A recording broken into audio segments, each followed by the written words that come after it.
Yeah. I am ready, sir. All right, if you'd all join us, please, for prayer and pledge. Shall we pray?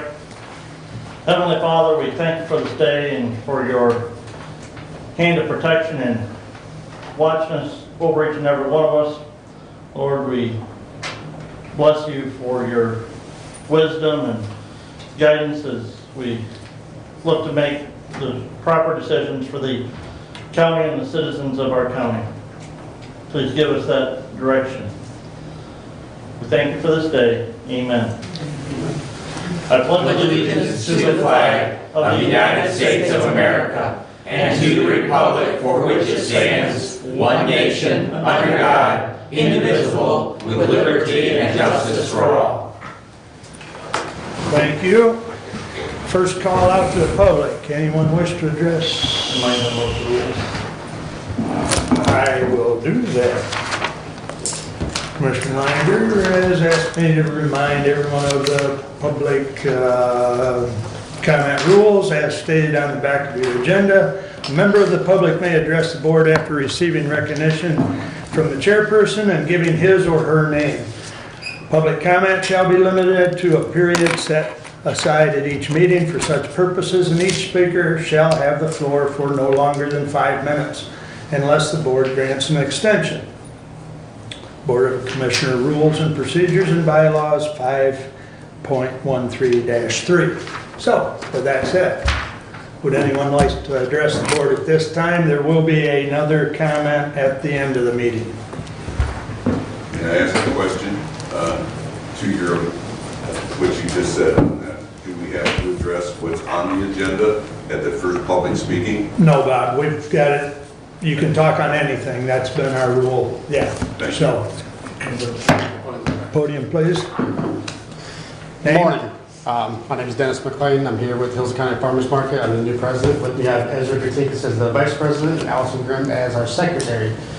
We asked that we can continue the market for 2022 at the County Courthouse parking lot and the facility grounds. So we look forward to working with you guys, and if you guys have any questions, concerns, please let us know and we'll address them and try to take care of them as fast as possible. We intend on taking that up this morning, so thank you for your comment. Anyone else?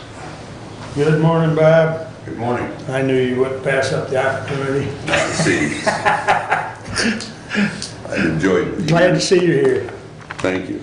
I've been trying to get a little bit down on these here new, I want to call it, burden of taxes or millages that are coming up. And I'd like to say that, you know, there's going to be some real issues coming up with taxes, and people are going to be burdened with, as you can see, the economics of things are not that well.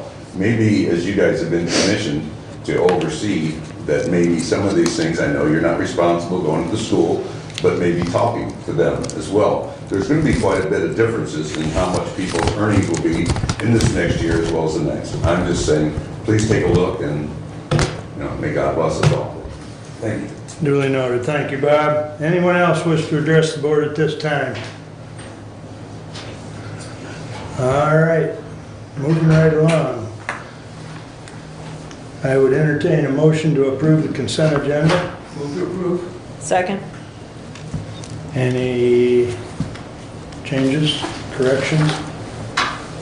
Hearing none, all those in favor signify by saying aye. Aye. Consent agenda is approved. Correspondence is listed. Any comments on correspondence?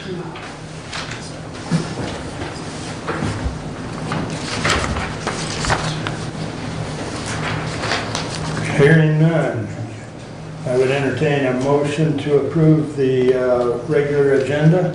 Motion to approve the regular agenda as presented. Support. I believe Doug wants to add 22-044, correct? Yes, please. I'm friendly with that. You're friendly with that? Yep. Brent? Friendly? Yeah. Thank you. All right. With that addition of 2044 under Mr. Ingles, all in favor of the agenda signify by saying aye. Aye. Opposed, same sign. All right. Moving right along, Dr. Casson. You're up, sir. Thank you. Good morning, ladies and gentlemen.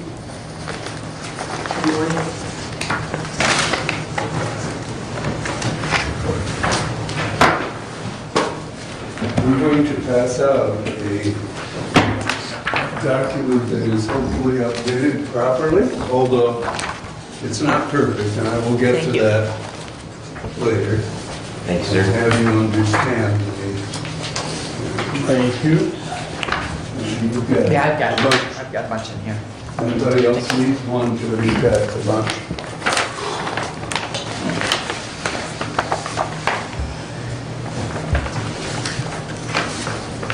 My name is Bader Casson.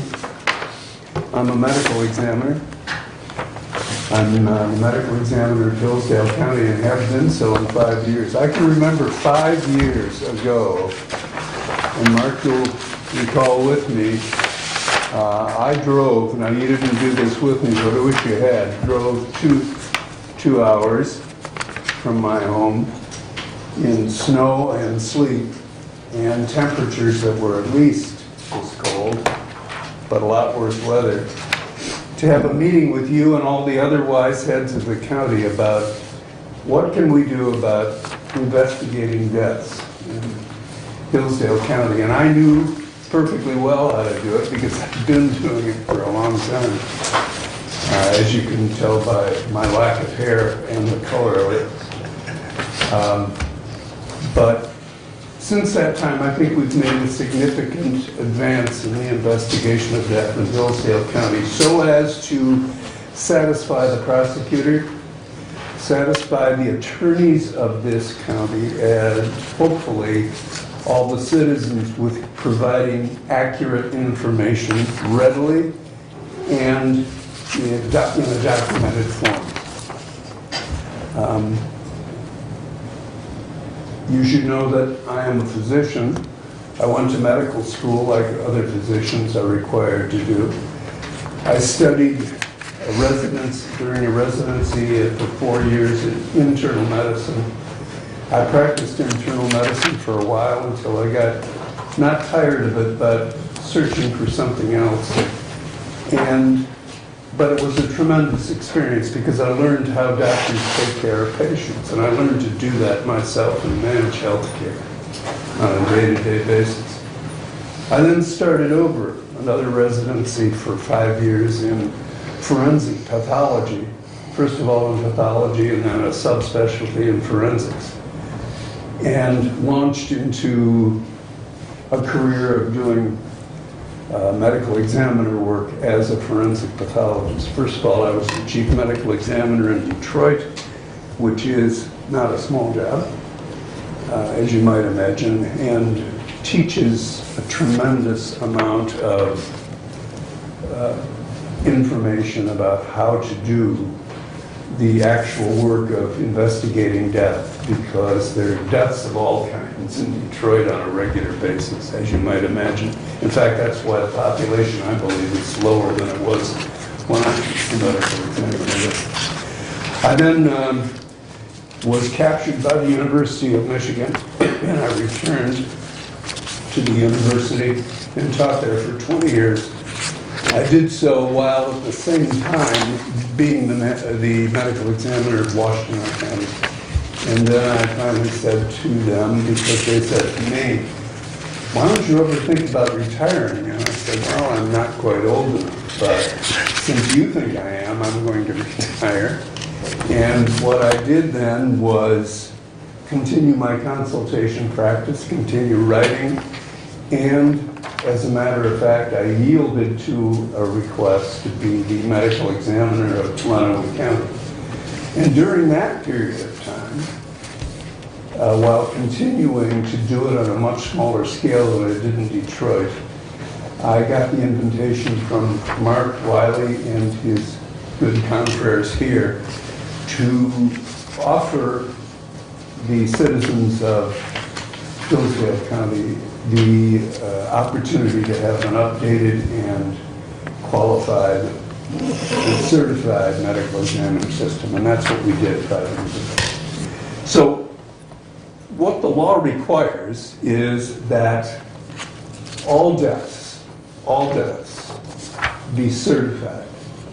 That is to say, the cause and the manner of death, the cause being the actual thing that is wrong and causes the cessation of life to be certified, that is to say, written down on a document, must be certified on the manner of death, which is an account of the circumstances under which those things, those causes occur, must be certified by the attending physician.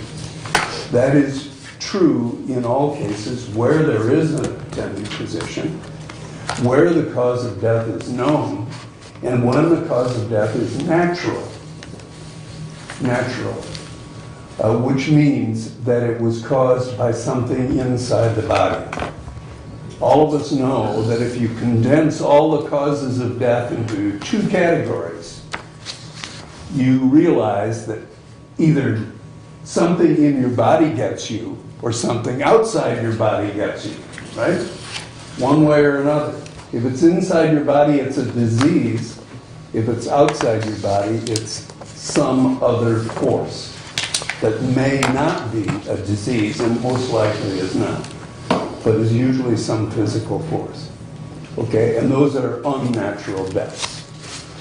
The law requires, and this is true in all the states of this country, the law requires that unnatural deaths, all deaths known to be caused by something outside the body, be certified, first of all investigated, and then certified by a medical examiner, an objective person who does not take care of that patient, okay, and who is apart from the legal system, who advises the legal system but is apart from it. The medical examiner is that person that the law institutes to do that kind of work, okay?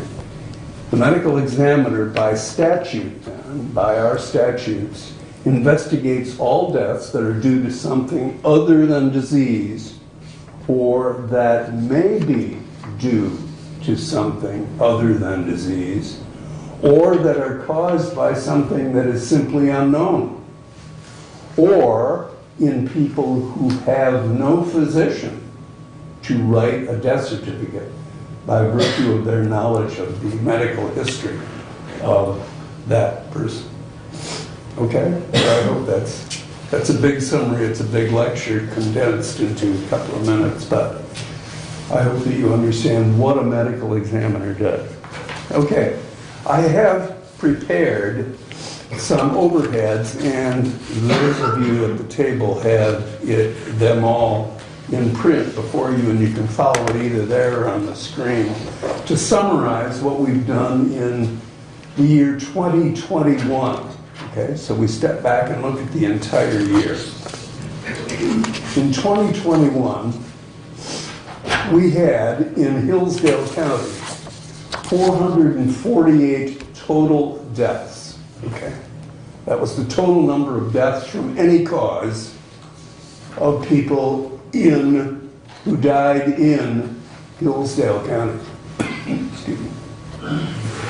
Of those, 136 of those deaths, or 23% of them, 136 of those deaths were medical examiner cases, which is to say, they were reported to the office of the medical examiner by law enforcement, by family members, by observers, by witnesses, by people who said, there is something strange about this death, or we don't know what caused this death, and there is nobody to whom we can reference, such as a personal physician.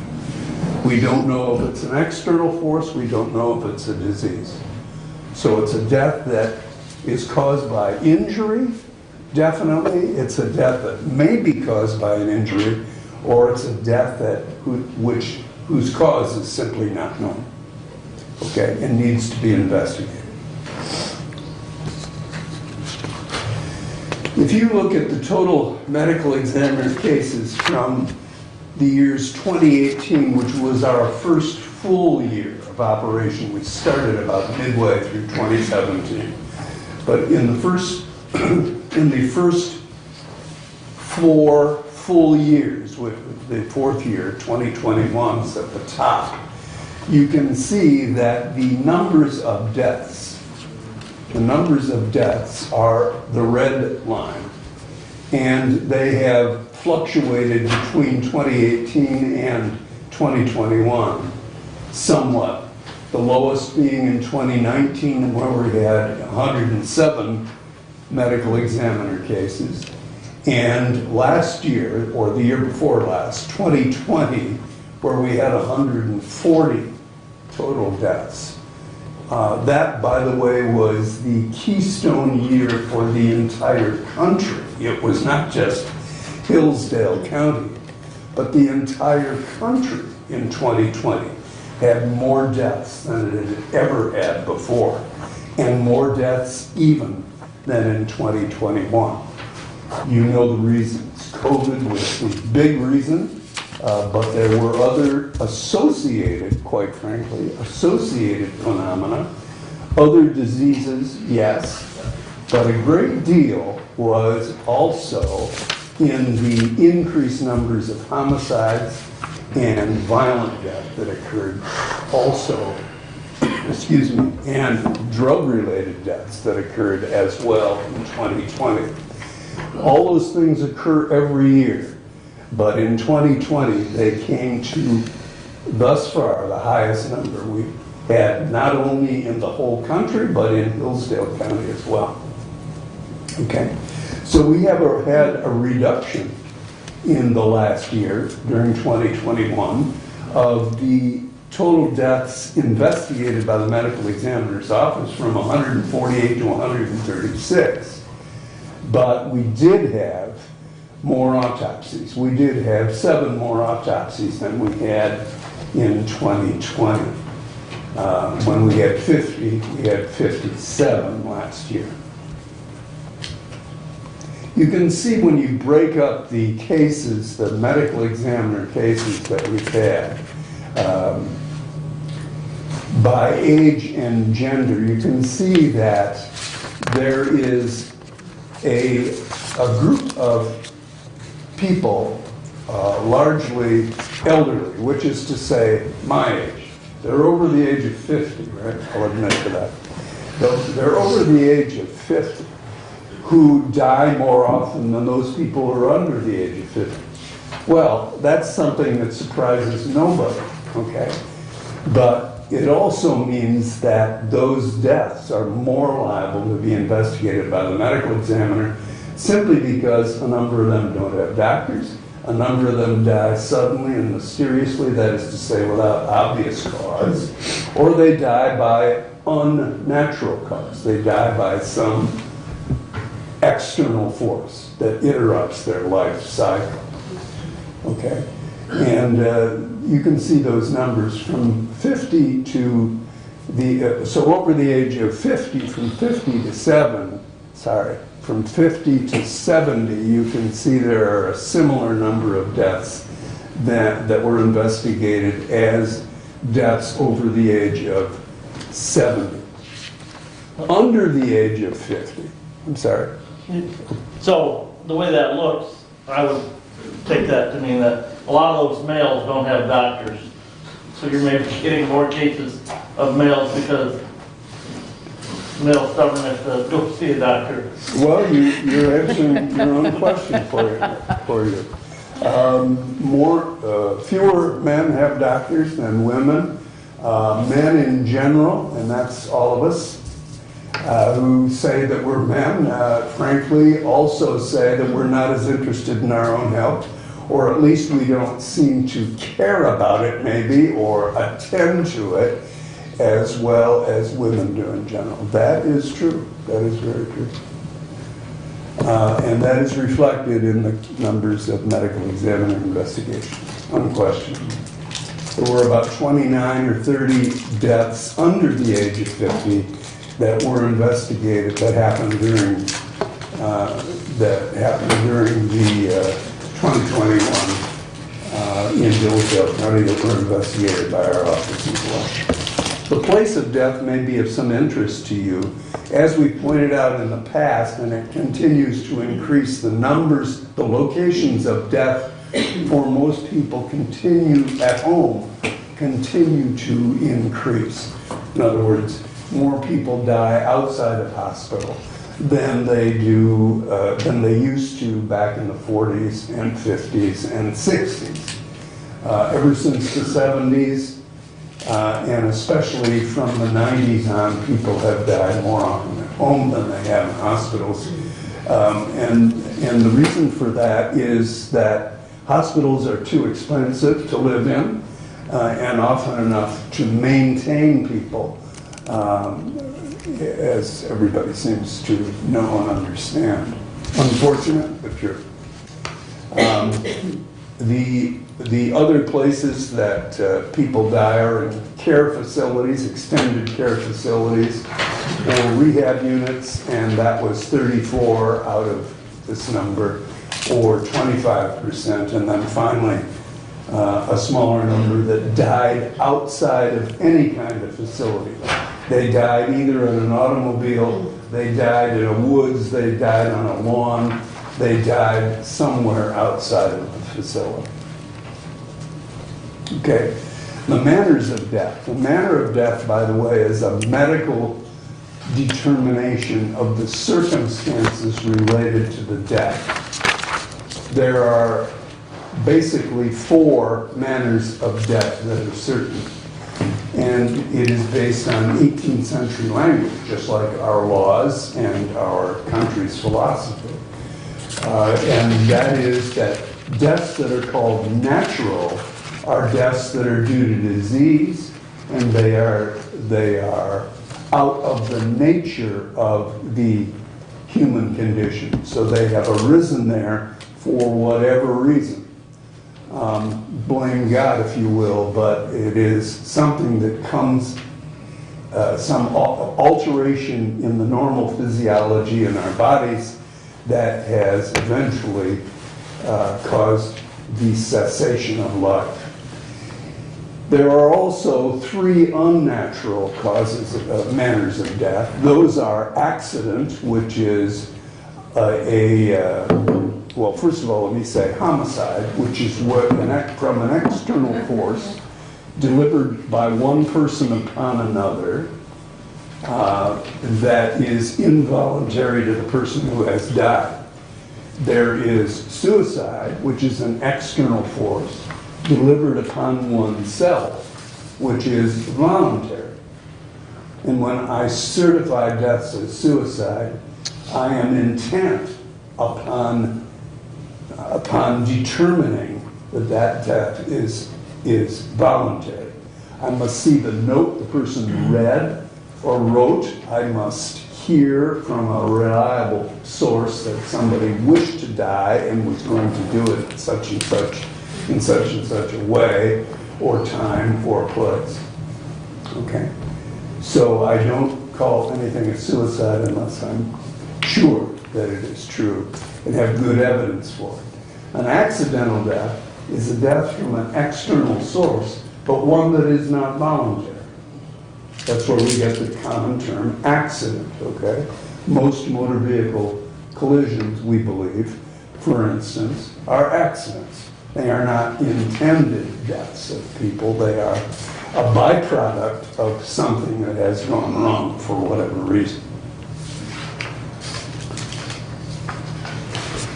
So autopsies by manner of death, if you look at the manners of death, you can see that the greatest number of manners of death in Hillsdale County, thank God, are natural. They're due to disease, okay? This is not true in every county.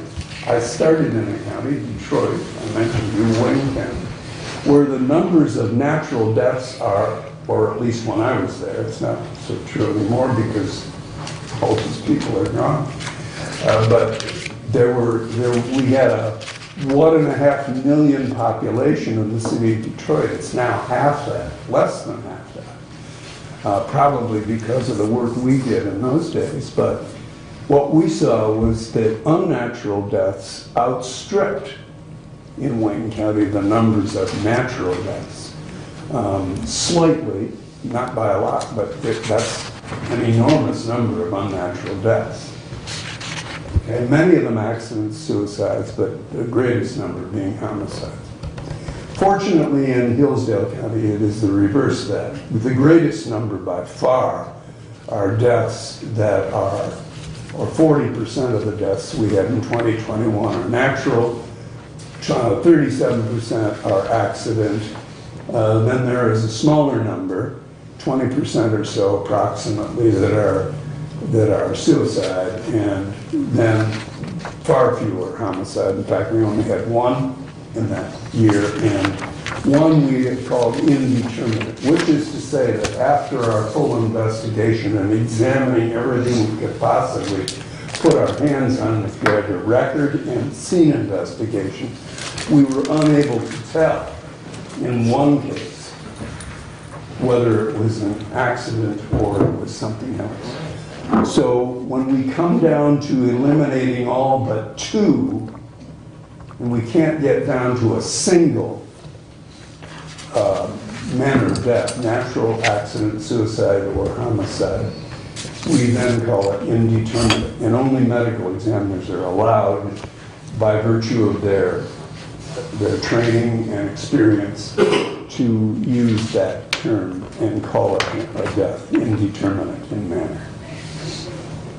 When you look at the mechanisms of death, that is to say that the way whereby a person comes to his death, you can see that in Hillsdale County in 2021, the greatest number of unnatural death mechanisms. So when we're eliminating all the diseases, let us look at the external forces. And of the external forces, the greatest number were drugs and firearms. And this is not uncommon. Motor vehicle accidents, however, are higher sometimes in some other counties. But frankly, in most counties, drugs and firearms are, in this country, are the greatest external force causes of death, or mechanisms of death. Of the medical examiner cases and drug-related deaths, remember we said we had 136 medical examiner cases. 9 of those were one way or another, either directly or indirectly related to the consumption of drugs. And in virtually all cases, it was not just or only prescription drugs. It was more often street drugs, or what we call street drugs. Suicides by age and gender, if you look at the suicides in this county, you can see that suicides were up this past year. They were up significantly. You can see that we had 2, all were males except 1 female, and they were spread over the ages extending from age 20 to age 80. Suicides by mechanism of death. So how did these people do it? Well, as you might imagine, firearms led the way. Asphyxia or hanging oneself was true in only one other case. Drugs were used by the female and by one of the males. Accidents, when you look at it by age and gender, you can see that accidents, and this should surprise nobody, accidents are usually associated with the people who are most careless. Okay, now that may say, that's a loaded statement, I guess, but I don't say it with any emotion. I'm simply saying it from experience. That the people who tend to be the most careless, that is to say they're busier maybe, they're more in a rush, they're thinking about somebody else, they're talking to somebody else, they're, in other words, they are falling off of a cliff, if you will, without watching, to see that there's a cliff there, okay? A good parallel to that in our culture, in this part of the country, since we don't have many cliffs around, is automobile drivers. Tend to drive faster, tend to break laws, not always knowledgeably, tend to be distracted more often than more experienced drivers, perhaps. Accidents by mechanism of death, just to reference what I just talked about in motor vehicle deaths, you can see that motor vehicles lead the way. But there are also drug deaths. Unless I know that somebody takes drugs with the purpose of destroying their own life, then I assume that they are doing it accidentally. For the most part, they are people who are habitually using drugs and do so because of the sensation that they want to experience. It just happens to go wrong at one point, and it happens to be the last event of their life. So I call those accidents. They fall under the accident category. Okay, but you can also see that there's poisoning and drowning in a couple of cases, and falls where people have actually had specifically head injuries that have caused their deaths. Those are older people, as you might imagine.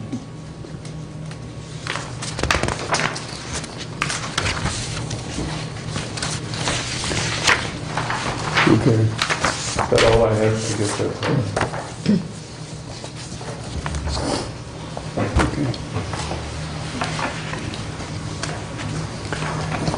Finally, let me ask the board members to open their booklet, and on the first page you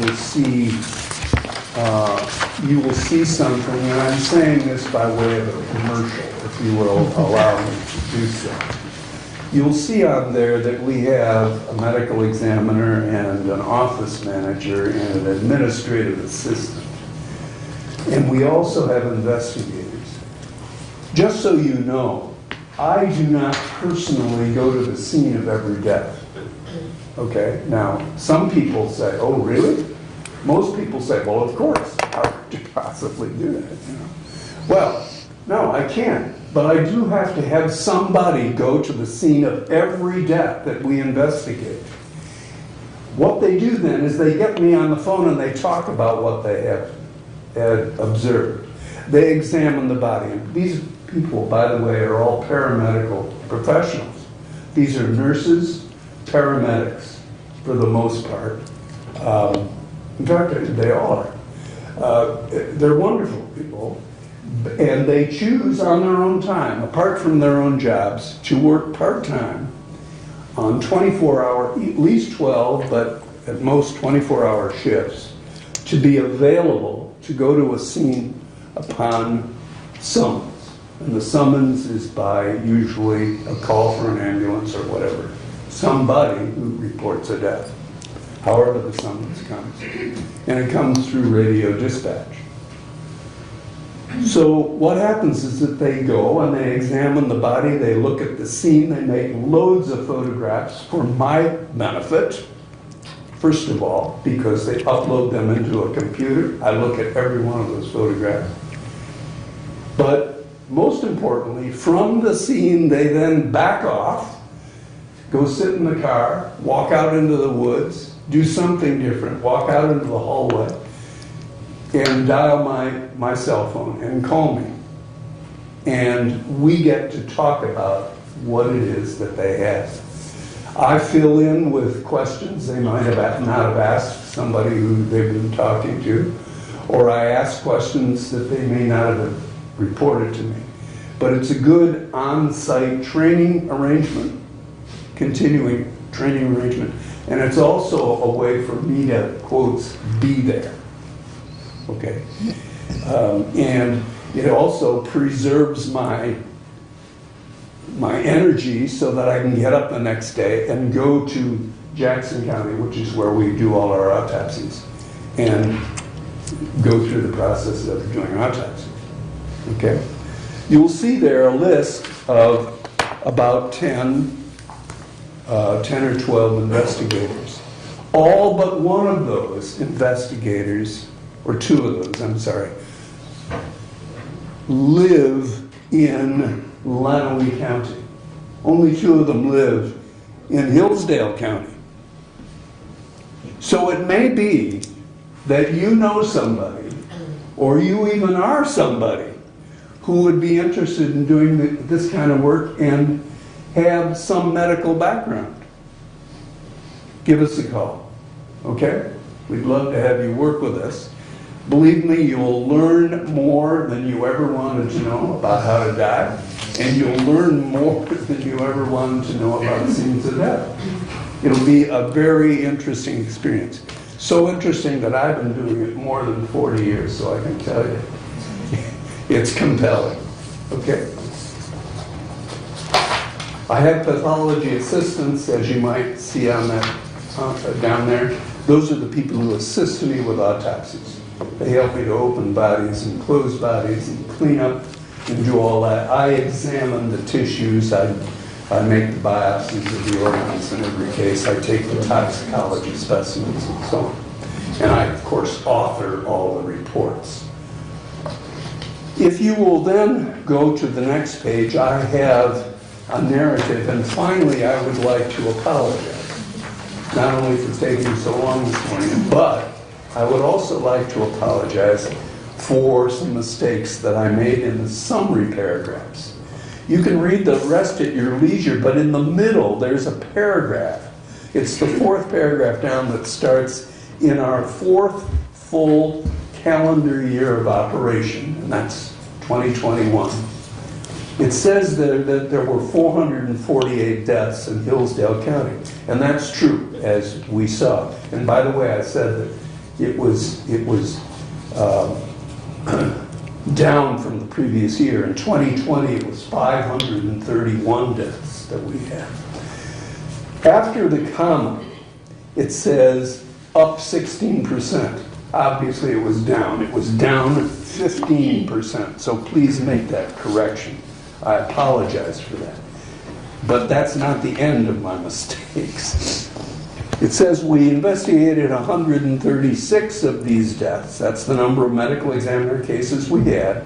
And I'll go through this just as a review, which were in most age groups and so on, as we saw. 55 of the deaths occurred in persons age 50 to 70. Okay? Not all over the age of 50.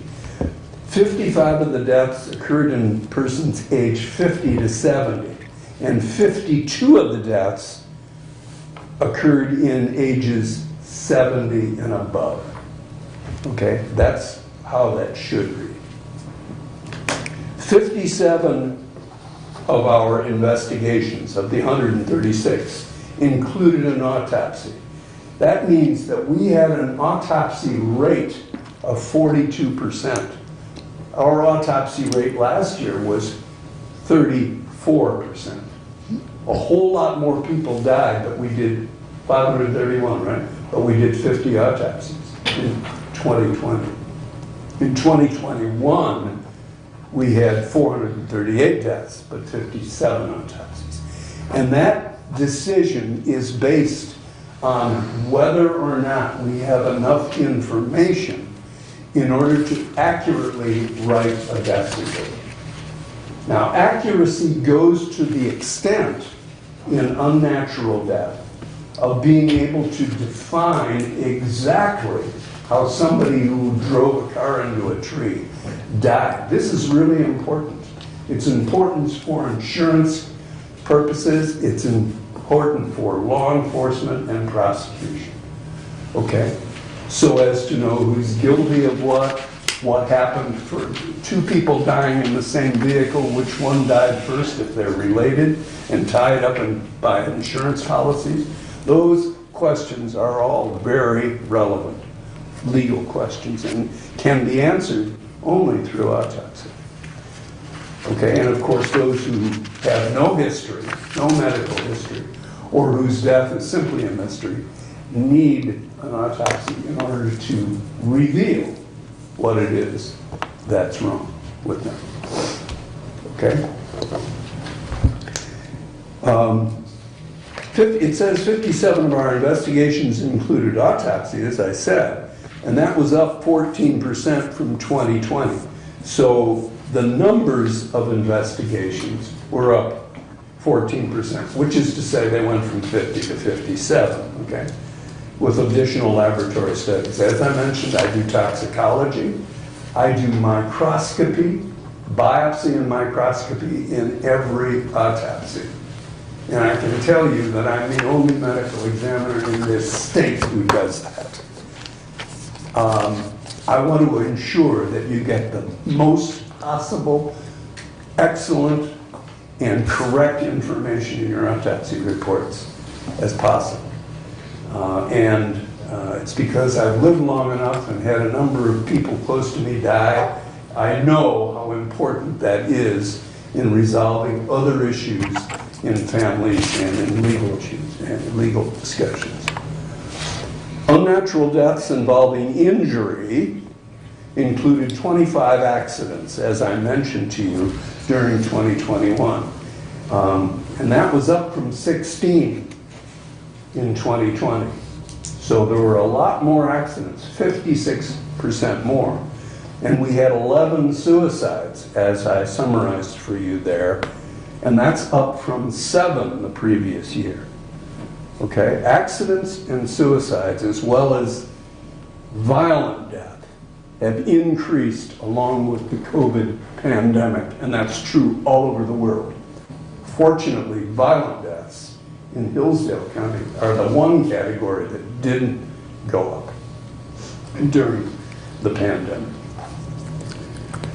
Okay, we had 10 motor vehicle deaths and 6 drug-related deaths, as I mentioned. Finally, during the year, we wrote 107 death certificates, which is to say we wrote the death certificates for the 57 autopsies we did, but for 50 more. And the reason for that is some were medical examiner cases where we said, yes, we'll accept it, we investigate it, we're satisfied we have a good information after our investigation, but we don't do autopsies, okay? But some, unfortunately, happen because local doctors are out of town or, frankly, don't want to write a death certificate because they're unsure about it. So what we do is say, okay, give us your records and I'll read them and figure it out, which I have to do. Okay? In other words, I am the fallback for assuring that Lansing has in your file a death certificate. Everybody must have a birth certificate and a death certificate, plus whether you were in jail and all that other stuff. But at least a death certificate and a birth certificate. Okay? And it is our job to assure that that exists and is on record. We reviewed 299 deaths in addition where cremation was the selection of disposal of the body by the family. That number is going up every year. In fact, we wrote 41 more death certificates in last year and 41 more investigations to affirm or approve cremation. The law requires that medical examiners approve cremation because it is the destruction of evidence when you consider it specifically, right? I really appreciate your attention. Nobody's sleeping yet? Okay. I enjoy my trip down here. It's a long trip, but I enjoy it. I enjoy coming here every year. And I always, of course, enjoy talking to Mark on the phone, or any of you that have any questions, please don't hesitate to call. Thank you for your attention. Thank you. Any questions?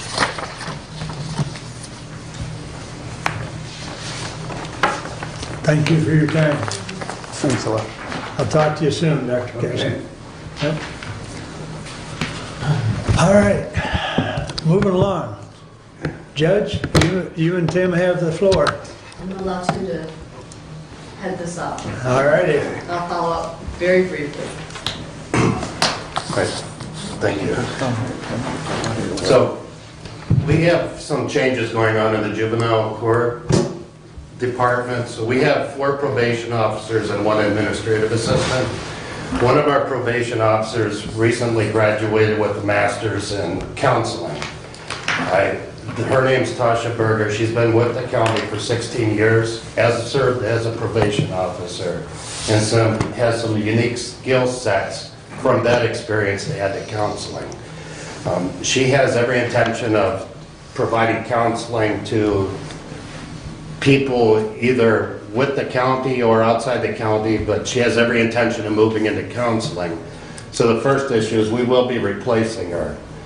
At some time, we have an intern that provided great service. Everybody that was around her is inclined to hire her. We intend on hiring her to replace Ms. Berger. But we're replacing one probation officer with another, so it's no change in the department in that regard.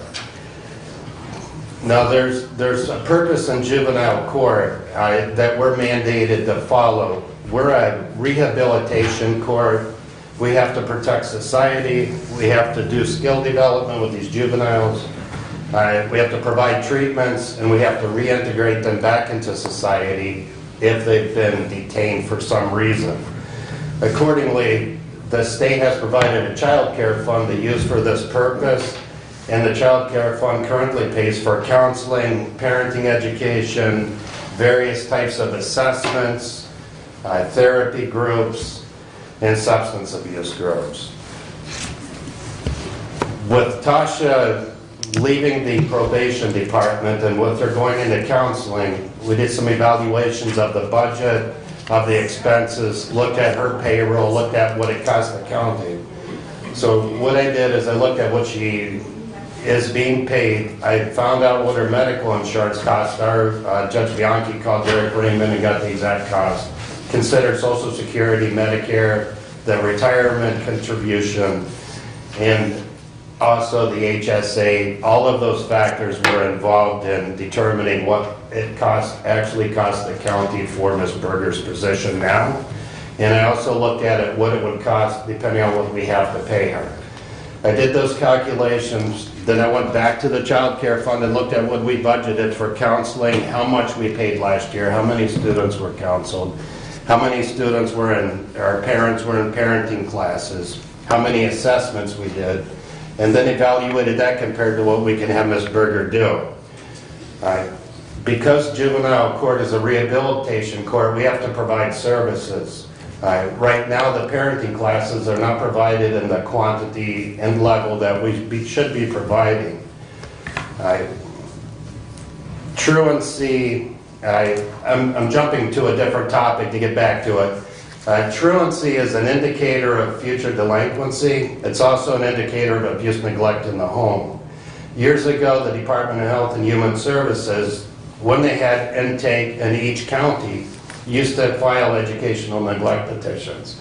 Since the DHS went to state intake, we no longer get educational neglect petitions. So that part of protecting children is completely gone. We have truancies. Last week I had a 6-year-old and a 10-year-old from the same parent. That is not a juvenile delinquency issue, that's a parenting issue. I spoke with Judge Stuyvesant. She's willing to prosecute parents criminally. There's a criminal misdemeanor statute and require them to perform parenting classes and send their kids to school. I talked to Jamie Wisniewski from the prosecutor's office. The prosecutor's willing to prosecute. So next year we want to move to a model where we are criminally charging parents with children 5th grade or younger that are truant from school and getting them the services they need. Now, again, truancy is an indicator of future delinquency and abuse neglect. If we can address those services when these children are young, I'm extrapolating we're going to save money down the road when these children are teenagers and older. Going back to Ms. Berger, right now she can provide the counseling When I did the estimations, I estimated that she's only going to be able to counsel 90% of the juveniles that come in because of conflict or personality issues, because we need them with the best counselor. I calculated what the parenting classes would cost, what the MRT and anger management classes that she's currently doing will cost the county. I factored all this in, and when it comes down to it, it's a wash with the additional services of parenting classes. There's another category. We do Macy CAFs and K-bits on every child that comes in. Our cost is $45 because we have grants and stuff from other agencies that cover those. But they don't pinpoint exactly which areas the juveniles need attention. A couple of our tests use static and dynamic factors. A static factor is something that's never going to change in that child's life. A dynamic factor is something we can address with changes. There's an assessment called YLS that looks at static and dynamic factors for these juveniles, and then it pinpoints what areas we should actually be addressing, so we're only targeting and spending money on the areas that's going to help these juveniles.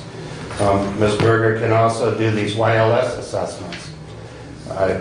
Just to give you an idea of what those cost, a substance abuse assessment's $165, and a eraser, which is sexual recidivism risk factor assessment's $800 per assessment. She cannot do the sexual risk factor assessments, but she can do the YLS and help us pinpoint costs.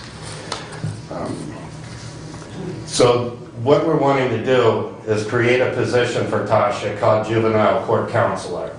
And again, it's just moving money from one budgeted item to another. It is not costing the county any money. We are doing this solely for Tasha. If she were to leave, it's likely that we would eliminate the position unless there's somebody else that's equally qualified. But her skill set is so important and so beneficial to the court system that we want to create this to keep her in the system and use the skills that she has. And that's basically what I wanted to cover. We need your permission to create that position.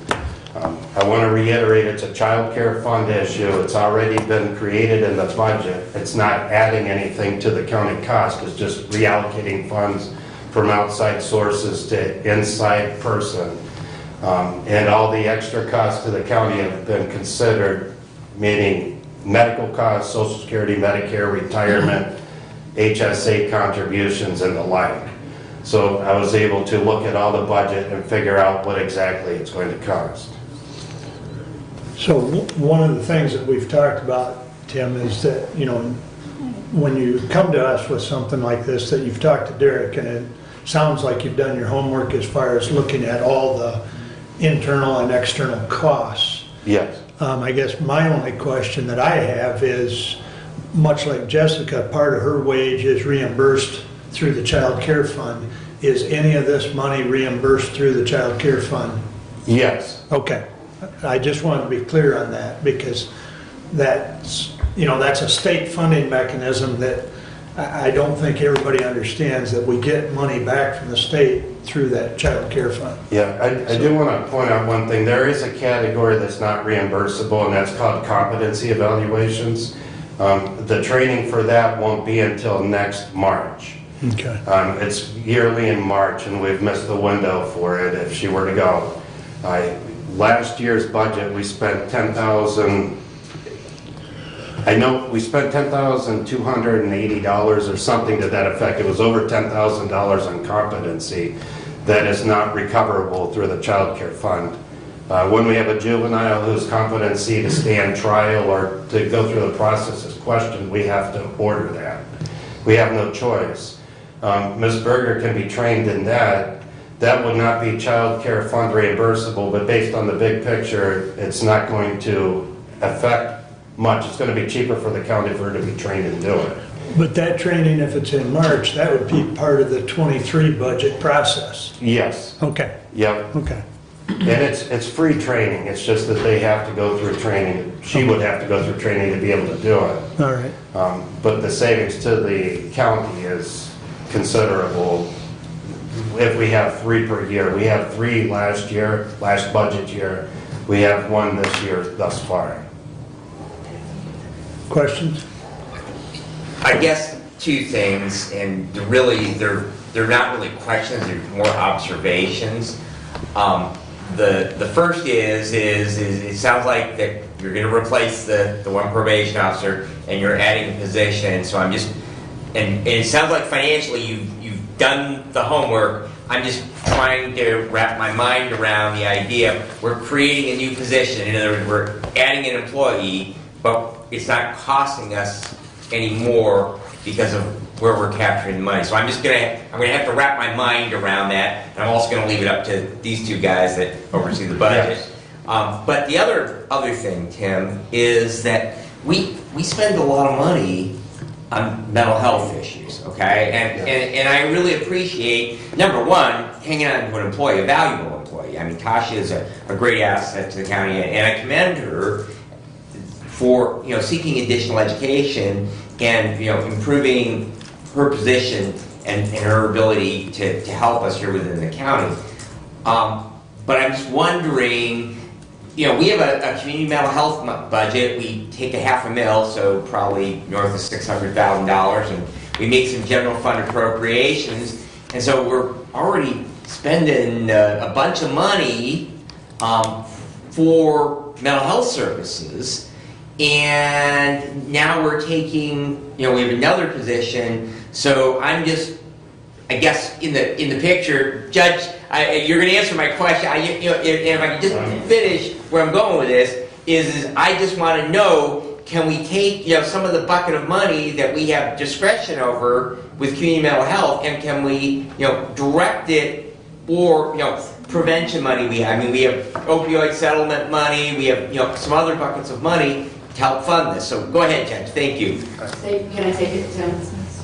You're chomping at the bit, so am I. Go ahead. I'll just address one thing. So we had a juvenile with a mental health emergency.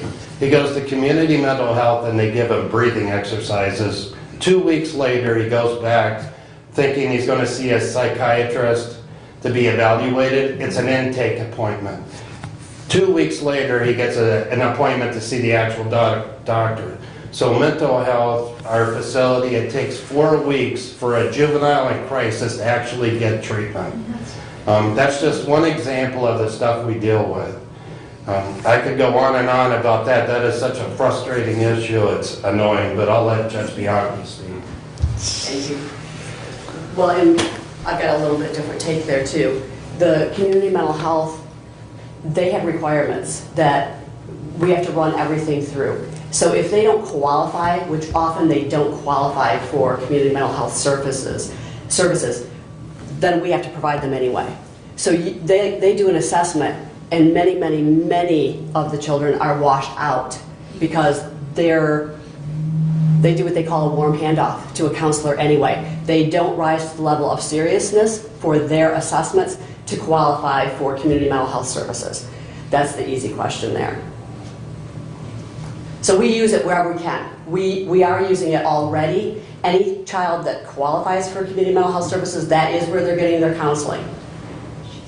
I can give you another example. We had a juvenile that was evaluated, recommended for a qualified residential treatment facility, but the evaluator can't place the juvenile in that facility.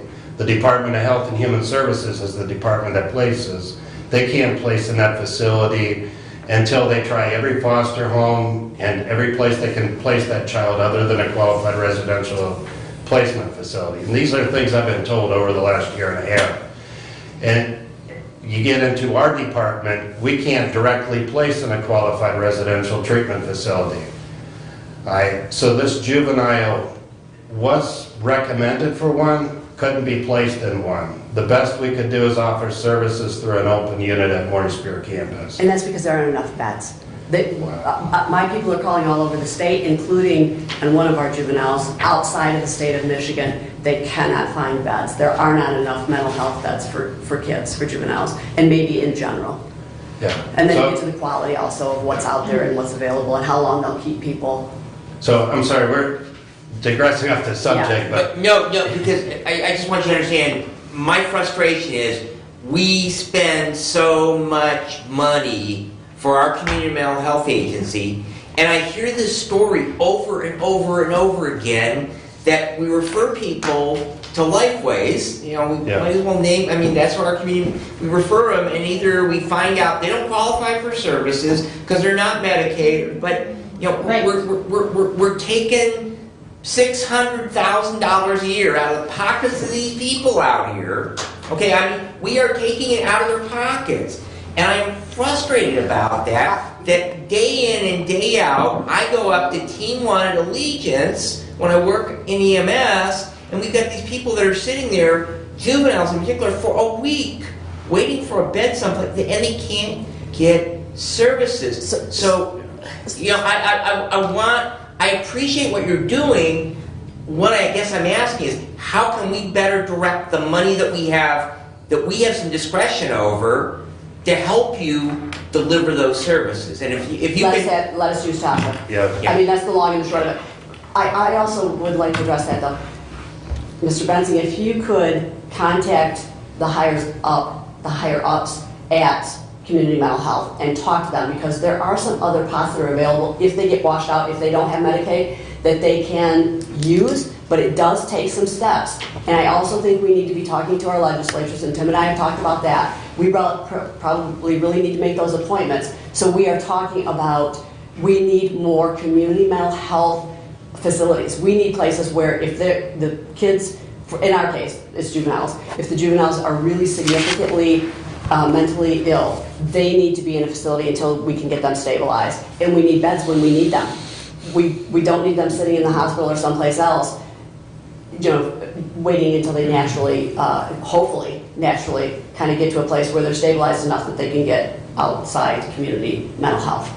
I do want to bring us back to this though. I appreciate very much you recognizing Tasha, that you actually know her. It appears that you know her by name. You know the quality of work that she provides. She's been here for 16 years. She came right out of school. She decided she wanted to pursue a master's. She's been doing this a long time, and this is grueling work that my probation officers do. It really is. You're going into sometimes families that they need help, and the parents haven't had the best upraising themselves, and so sometimes they don't know where to go. They don't know how to do this. It's not because they're evil. They just don't have the resources or the education. So we need that parenting component. Tasha can provide that. She is willing and able. She wants to make this change. She's just a first-rate person from an individual standpoint. She's on call right now 24 hours a day, 7 days a week. She's got 2 young children. It's time for her to be able to shift this somewhat. She earned this. She deserves this. We have a line item budget for counseling our juveniles that is large. And it's large enough that the bulk of our kids will be counseled by somebody who I think is going to be amazing based on what I watched her do with the kids that she's worked with as a probation officer. Grades aren't everything, but I will tell you she got an A in every single class that she took to get this master's program, which is pretty impressive because she was also working full-time. So I'm commending her. I'm hoping that she'll just give us the point blank. Tim has done an excellent job with all of the finances. Derek Ringman has done an excellent job ferreting everything out for us, giving us the information we needed to be able to bring it to you and say, we've accounted for this. It's not going to cost you anymore. It is an additional employee because we do have to work, and we've got our sights on the person we want to hire for the probation officer situation. She came in as an intern. She followed the other juvenile probationers around. I think she's going to be excellent. Her first name is Kennedy. She's committed to us, and so we're hoping to just be able to put her in that slot, and she'll be able to get up and running very quickly. She fits in well, which is also important. But back to Tasha. I don't think that you're going to get a better, more qualified, more dedicated to us, to our county, to our kids. She loves our kids. That's why she stayed here this long. Oftentimes, juvenile probation officers, they get burned out. She decided to take that into another direction so she could continue to serve, and I'm hoping that you recognize that for her. So I appreciate your time. Any questions? I guess I would like personally, and I would think the board would like to see, since this is a new position, and of course, we're gonna have to entertain a motion here, but I'd like to see a report a year from now, kind of showing to, you know, What she's done, the exactly. assessments she's done, the Yep. number of kids that she's seen, where they are, absolutely. That way, you know, I guess There's it's kind of an overview to see how the job has worked out, the new position has worked out, and, you know, do we continue with it at, you know, kind of a probationary 1 year, I guess, is where I'm at. If it's a probationary, she'll take a job someplace else because she was already offered a job at Maurice Pierce campus for $17,000 more a year. Okay. She's committed to us. Well, She's then I loyal won't to use us. the word probationary, I'll just say that we'd like to see a review at the Yeah, 1 year and mark to see how we're doing. I can't say 100%, but 99%, I mean, she's going to do her job and she's going to do it well. So the report will be, it will be positive, I can tell you that. I know that. I know her. Okay. So with that, any further questions? All I would say from the budget committee standpoint, now if you were talking with Derek, that's great. If he didn't let me know that, this is the first I'm hearing of that. I knew you were on the agenda. I did not hear why you were coming. I didn't know that you were creating a new position. I would have thought that I would have been CC'd on maybe some of that information so that I had that collaborating information that yes, we do have the money. It's a matter, a shuffle of the budget. If it's truly a shuffle of the budget, I don't have a problem with it. But I'm hearing this today and I haven't seen anything in writing. And quite frankly, Kathy, that's really why it was. This is a shuffling of our budget. We've got the money, and I still have a hard time not just being able to hire who I want to hire, quite frankly. These are my employees. I know what I need in my department. This has been a rub, and I'm just going to put it out there. There is this new, relatively new policy that, oh, you didn't bring it with you, I've got it in my briefcase, that was passed, I can't remember when, maybe in May. I received a copy of it from Derek in September. I have reviewed it. We're trying to accommodate that. That's all. Doug? I have a couple of questions. I want to make sure I'm wrapped around it as Commissioner Benzine.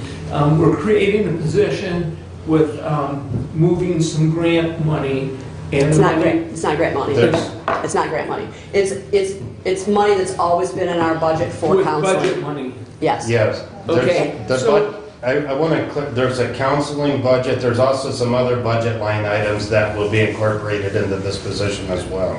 Okay, so we're creating a position with an adjustment of budget money and with a probation officer that's going to the new position. Correct. And that leaves one position open, which Judge Bianchi just said will be filled. It has to be. In fact, we've discussed the possibility that we might need an additional because of the number of juveniles.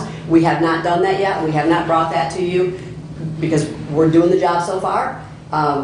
But if our numbers do increase anymore, then we'll have to because we have to have a certain number of probation officers per number of kids that we're serving. And those positions are both covered by your budget. Yes, and Okay. I want to point out something else. So Tasha Berger is titled Senior Probation Officer. That's a title that was created several years ago. I wasn't here when it was created. I don't know why it was created. She gets more money per hour than the typical probation officer. With the new person we're hiring, it's a lower salary.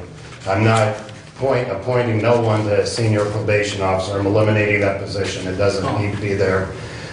So there's savings calculated in all of my calculations as well. But we're replacing her with someone that's not going to cost as much. Again, Tasha's been there 16 years. She has a title that we don't need down there. We're replacing her with someone else. We're looking at what we're spending on counseling, on groups, therapies, on assessments, what she can do, calculating that out, and the cost to the county is a wash. Some years it's a savings. Initially it will be a savings. By the time we get the probation officer to the 4th year level, it'll be a wash to the county. we really truly have tried to be as incredibly fiscally responsible as we can possibly be. And to the extent that we didn't get you in the loop prior to this, Kathy, I apologize for that. We should have done that, but again, for me, it's still that this is my department and I make the decisions here, and I'm still moving in that direction of understanding that you guys can have a say in that. I still think many of this stuff is mandated. I have to fill these positions. I have to do the job that I have to do regardless. I have to make sure that the services are available for these juveniles. We're mandated. More questions. The parenting counseling that you're talking about is new, is that correct? The what? Parenting counseling. No. Yes and no. You're adding to it. Yes, to get to the parents that have these young children that are truant in school. Historically, we've brought the children in on a truancy petition, delinquency petition. These are 6 and 10-year-olds. I can't consciously ask them, do you understand what you're pleading to, and believe I'm getting an understandable answer. And that's the parents that should be getting 5th, 4th, 3rd, 2nd, 1st graders So to where do you have these counseling sessions? Well, once we have it approved, we're gonna find a place. Like, where? Well, that's There's- the problem. We don't have enough space. There's room, I know there's room in the courthouse. I don't know if there's an office in this building. Maybe one of the buildings out at Karen Drive has a location. And then the follow-up to that is other classes. What other classes do you have? I'm wondering, and where do you have those classes as well? Okay, so you're talking about therapy groups? Okay, we have moral recognition therapy, anger management, substance abuse. Right. Ms. Berger's been doing moral recognition therapy and anger management for the last several years. We're paying her per counseling session, or per group session, because it's outside the scope of her probation officer duties. None of the counselors was willing to do that, so she went down, her and Nick both went down and got trained in these groups. For I think- Ms. Berger's side of it, that's incorporated into my calculations because we won't be paying her separate. And those have moved around. To answer your question specifically, those have moved around. I think that right now that they're doing them at the SHARE program. They've got a space there that they're able to use. Well, But I don't know what that is. the SHARE program is the education. We came and talked to you guys about that. Maybe you missed it. Maybe you There's a weren't. lot of stuff I hear.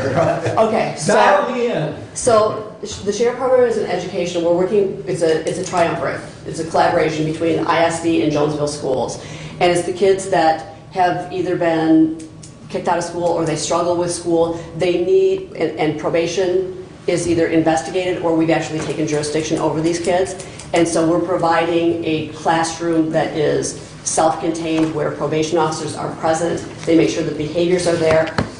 There's staff from Jonesville Community Schools that are assisting them in all different kinds of ways. ISD is providing different services as well. And so we're all just working together to make sure that these children are being educated. And so those classes happen at the schools? Well, right now they're happening over on Beck Road. At the ISD. So after the school year's over, It's not we're the gonna come and Well, it's nice. apprise everybody here of how that program worked, what was successful, what wasn't. Right, so just in general, the questions are where do you have all your classes? And the answer seems to be that they're moving around a little bit. Yes. And that you're trying to find locations. Yes. And that it's very difficult to find that location. That's all true. Okay. As a follow-up, if I may, could some of those classes be held at the youth home? No. Because we tried that, and they dinged us. When Who I say dinged they, us? the state of Michigan. Okay. Because there are some kids that aren't in, if they're not, have to be in care, if they're not to that level, but they're under our jurisdiction, they're not supposed to be there at all. So we can't have a blended group there. Only youth home kids, I feel the same way. So- I feel the same That way. makes- Again, take it up with our legislature, I The agree with state you works 100%. in a mysterious way. That's why I was doing it. I mean, I just said this doesn't make sense, we're gonna do it there, but then when they threw down the hammer, I have to comply, so. Right. There used to be a room, when you come up the steps, there's a little tiny room Still Is is. Randy still here? Yeah, it's got records in it right now. I mean, we've seen it Does before. it have to be records? Because No. that's where she could counsel. They could come right off the parking lot. It would be, it's small. She just needs a little tiny space. I don't know. We're still looking. The share program is we're probably gonna have to look for another building for share too. And actually, we'd like to get on the I always want to call it a docket, on the agenda again, to come back and share with you, or maybe we'll just invite you to a graduation ceremony we're going to have for the Share Kids, because they've been doing amazingly well. And those who heard me talk about that program before, I'm very, very happy about it. They're doing great. They're proud of themselves. They're getting certifications. They're moving toward graduation. These kids would not have, in previous years, they would not have been as successful as they're being right now. I'm super, super, super proud of them. So let me go back, one last thing, and then you guys have got a docket that you're way behind, and I've got people waiting for me in court. What was I going to say? It was something to do with Tasha. We need to have this done. We need to have it done as quickly as possible. She is already graduated. She graduated back in December. Kennedy graduates and can come and work. May 1st, she could start. If you would be so kind as to approve those two things, we would be very indebted to you and grateful to you. We thought we did all the homework that we needed to do to bring it to have Derek pass upon it. I know there's something that I just missed and it blew out of my head. I apologize. So we'll have to add that to the next agenda item. You've already mentioned that she has an offer for more money, so what's the likelihood she's gonna stay? It requires her to drive another hour away from her home, or almost an hour from her home, because I said that too. And we really grilled her on that. You know, why wouldn't you take that? That's more money, etc. She's familiar with Morris Spears campus because we do have kids there. And before the pandemic, she would have to go there and visit her kids, and we did it probably once a week or once every 2 weeks. So she's familiar with that. It's not all about money for her. She still has that loyalty, and again, I guess I want to reward that, and I don't want to lose her because I think she's such a valuable person to our program. You good? Thank you both. Thank you so much, and let me know about that. That little room there, if we can. Speaking of. Oh, there you are. Right down next to The one when you equalization. walk up the stairs and it's right there, it's got some directional In this arrows. building? I Yeah. tried to get it before for Yeah, Amber. it's open. You can. Okay, that's done. Thank you. I would like for the record a motion, if everybody's okay. I mean, I'm not okay. And guys, I'll tell you this. I'm gonna go back to Commissioner Caswell a little bit. I'm a little upset that this wasn't brought to the Budget Committee, that the numbers weren't shared with the Budget Committee. Tim, you maybe did the numbers. I haven't seen them. You can tell me you did the numbers, but I've not seen them. The other thing you just said, that she graduated in December. Yes. None of this was discussed in the budgeting process for this year, at all. And I'm upset that we're looking at creating a position mid-year that we didn't even discuss The in the child- prior budget. just Just a- a minute, sir. And the child care fund, yes, we get money from the state, but the county also contributes 50% of the funds to that child care fund, correct? Correct. Okay, so I won't be voting for this motion, at least at this meeting, because I want to see the numbers. That's fine, I have the numbers. But the budget for the child care fund is done by the end of September. We have to turn it in at the end of August, beginning of September for that to be State approved. fiscal year, okay. Your budget is January 1st to December 1st. So the budget years do not coincide. Tasha was still in school when we did the budget for this coming And year. we didn't know that she was willing to stay either.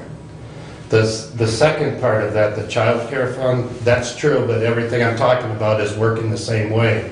I'm not changing the child care fund. It's still 50% state, 50% county. Nothing's changed in that. But the numbers, I'm happy to sit down and go through the numbers with you. And again, like I said, to me, I'm a numbers guy. Show me the numbers, then we can make it work. But until I see the numbers, I'm a no. I could appreciate that. I'd still like it to go to vote. So if I were to do a motion, my motion would be to send it to the Budget Committee for recommendation. And then brought back to this body. So I'm gonna muck up your time frame as far as if we brought it back at the April 12th meeting for a vote? I would prefer that it go through today. You have our representation, and I understand that that is as good as you believe in us. I mean, I truly trust that Tim has done his homework. With Derek, no less. Yeah. I mean, we conferred with him. I mean, I appreciate the budget committees, but I also know from attending DHHS meetings that we have anywhere from 115 to 140 plus. I think the highest I've seen is 150 some kids in either foster care or state board care or Murray Spears or something. So is the position needed? Yes. Is it done outside of the budget process? Well, I'll agree with. However, this has been kind of a fluid situation that has evolved, and the need is there. So to turn away the need is very bad on our part. We're not turning away the need. Sounds to me like she needs it now, though, as far as the Well, okay. But we're providing that counseling service right now through contracted services, correct?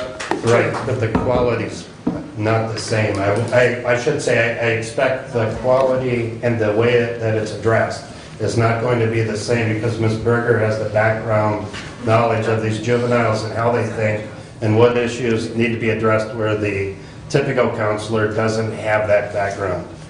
So we're getting a level of skill that we don't get from the normal counselors. We had a counselor that passed that had that background and did an excellent job for the county. That was Kyle Mastead. Yeah. I'm going to backtrack for just a second because I remember what I was going to tell you that dovetails with this. It's the parenting piece issue. So the parenting, when you're talking about juveniles, part of the difficulty that we have is that we do struggle with parent education. And what we see in juveniles, we can provide them with services. If we, please, you were interrupting earlier when Dr. Castle was here. Please don't interrupt. The counseling piece is if we don't change the environment that the kids are going back to, then they're going to go right back in. We've got to help the parents. We've got to help them, give them different tools than they've had before. And Tasha will be able to assist with counseling with the parents as well. A question I would have is the personnel committee put out the hiring policy. I guess, did they comply with the hiring policy? And then the second question, or the second comment I would make is that if it's truly a shuffling of the budget, that this position is not going to increase the budget, even though I'm not happy that I didn't see it prior to this meeting, due to the urgency of getting this moving, and that we're only shuffling the budget, we're not asking for additional funds, I guess I could support this at this point. I don't care for the timing, which is unfortunate. You've earned my respect, and I will make sure that you are in the loop prior.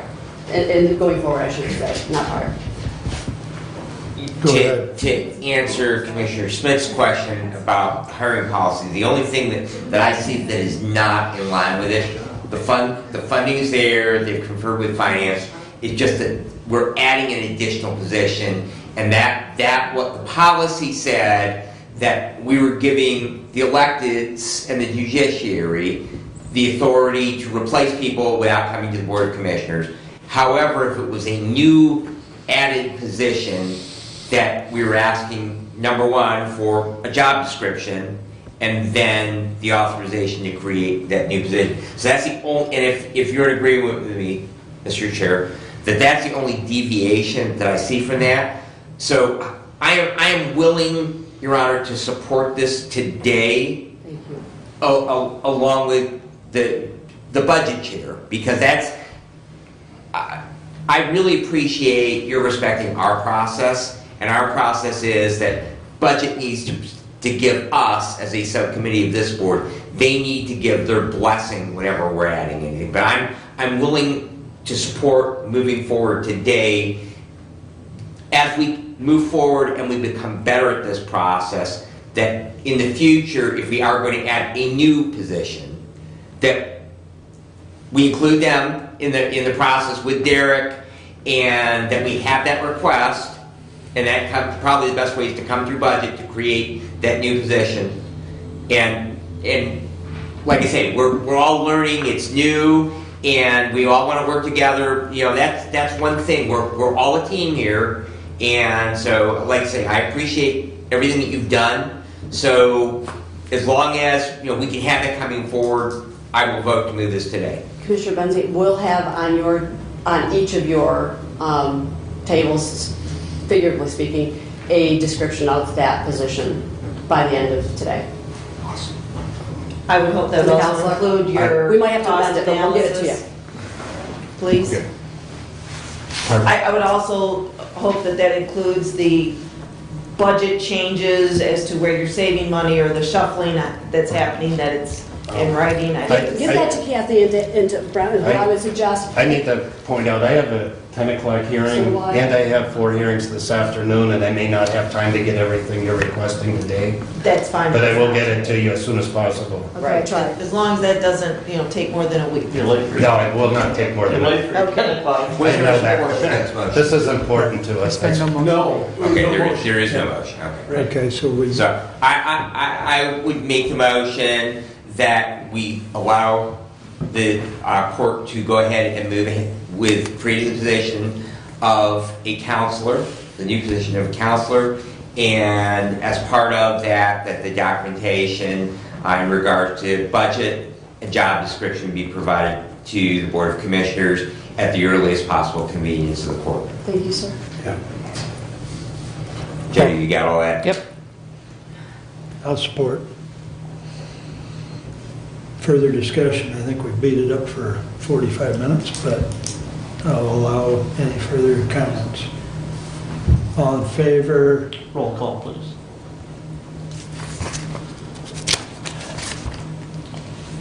Commissioner Wiley, Yes. Commissioner Benzie, Yes. Commissioner Leininger, No. Commissioner Ingalls, Yes. Commissioner Schmidt. Yes. Passes 4-1. Thank you for your time, Your Thank you Honor. very and much. Tim. Thank you. Thank you. And we will for putting work us on that. Thank you. Thank you very much. And how do we get on the agenda? Do I just talk to you? Marnie. For Marty? Thank you. Marnie or me. Thank you. Thank you. Thank you. Thank you. All right, Randy, you're up next, sir. You've got less time now. Just kidding. Just so everybody knows, if we don't get done by noon, we're gonna adjourn and pick up where we left off at 1 o'clock. But you have the floor, Randy. Okay, here we go. As the commissioners asked, they wanted for me to research and come before you with some sort of plan on a total package for the courthouse, total exterior package. And this would include the everything from the roof and the very top of the cupola all the way down to sidewalk level. And the pictures that we're sending right there, those are just some drone shots of some of the problems that we have on the courthouse. The last 2 pictures happen to be the clock mechanism. I included those in there just because you guys probably have never seen that clock mechanism.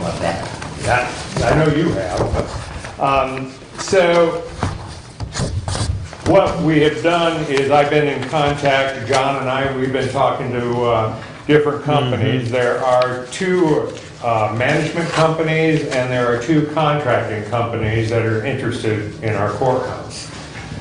The management companies do just exactly that. Their management, they act like a general contractor per se.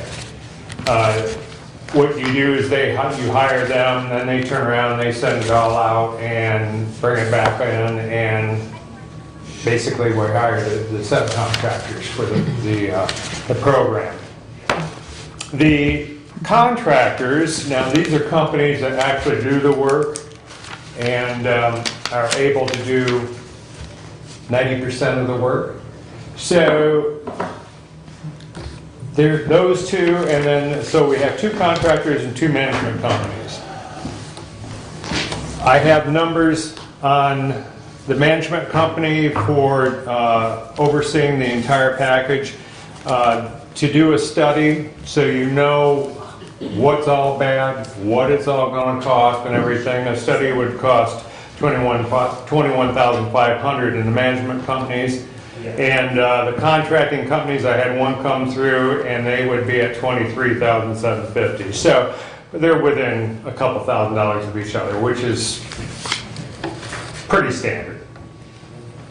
The ones that I recommend is first of all, I'd like to go with a contractor as opposed to a management company. And the reason being is the management company, that's just another layer of expense. Okay, whereas the regular contractor, you don't have that additional layer. The trick is to find contractors that are able to do this type of work and they're competent at this type of work. Renaissance, who gave us the bid for the roof, they actually came through and gave us a bid again for a roof. And the direction I think that we're heading is we're keeping the tile roof that we have right now. They're talking about taking all the tiles off, putting them on the ground, doing the repairs on the roof, putting the underlayment, the proper underlayment, and then putting the tiles back up and then adding additional tile to it to make up for broken ones, that sort of thing. So it gives us exactly what we've got as far as looks goes. The failure of the roof was never the tiles. Okay, according to the different tile companies, I had two tile companies talk to me about it. The tiles never failed. It was the underlayment that failed. Okay, so there was never a warranty issue because the tiles were fine, and there was never a warranty on the underlayment. So when the underlayment went away, then we got leaks. So that's the strength of the tile roof, is the underlayment. So by putting on modern underlayment and everything, putting the tiles back up, they're telling me we'll get another 50, 60 years. And if we go with steel roof, we're talking the same thing. So by going the tile, then taking it off, putting it back up, it's actually cheaper than the steel roof was by about 30-some-thousand. So, it makes sense to go that direction. And to the public, it wouldn't change the looks of their courthouse. They're used to seeing this courthouse this way, and it would be that way again. So their roof, they're talking $307,500 for the roof. Now the gutters is an entirely different situation. The gutters are all copper up there, and they're big. And to bring these back to life the way they should be and do what they need to do, you're talking about $152,000 to do that. Now that was in the other estimate also with the steel roof. There again, this company, Renaissance, they've flown drones. We have over 150 to 200 pictures. We've seen this courthouse every which way it can be seen. And from the pictures, if you enhance them and blow them up, which you can on the computer, you can't see it in these pictures here, there's a lot more damage up there than I ever dreamed of. Okay, so we do have issues. So we're, I believe, at a tipping point. We need to do something with our entire upper part for sure.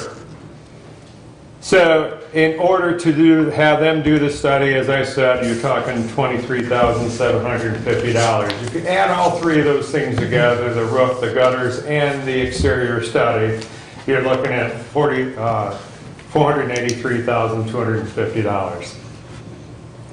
That's the direction I suggest to go. This company, this is all they do. They do nothing but courthouses and churches, and that's their job, is they restore them all over the country. And their work is pretty impressive.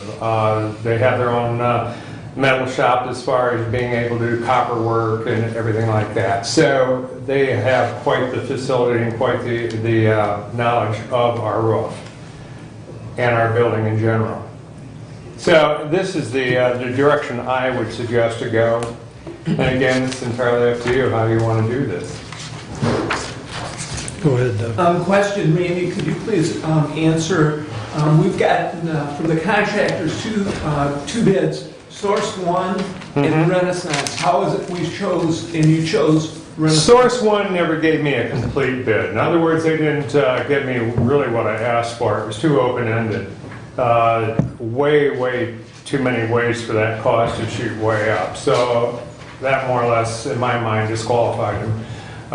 The Renaissance, they were the other ones. Theirs is a lot more airtight. It might be a little bit higher than what the other one was, but there again, it's more airtight. The Source One never gave me a complete bid, so that's the reason I'm not really talking about those. And with Renaissance, we've actually got two bids on roofs. One was steel and one was clay. Yep. The clay is actually cheaper to do than the steel was. So that's another reason why I suggest them. And there again, it's because they have the expertise to be able to do the entire building if we go that direction. If we go that direction, they're able to actually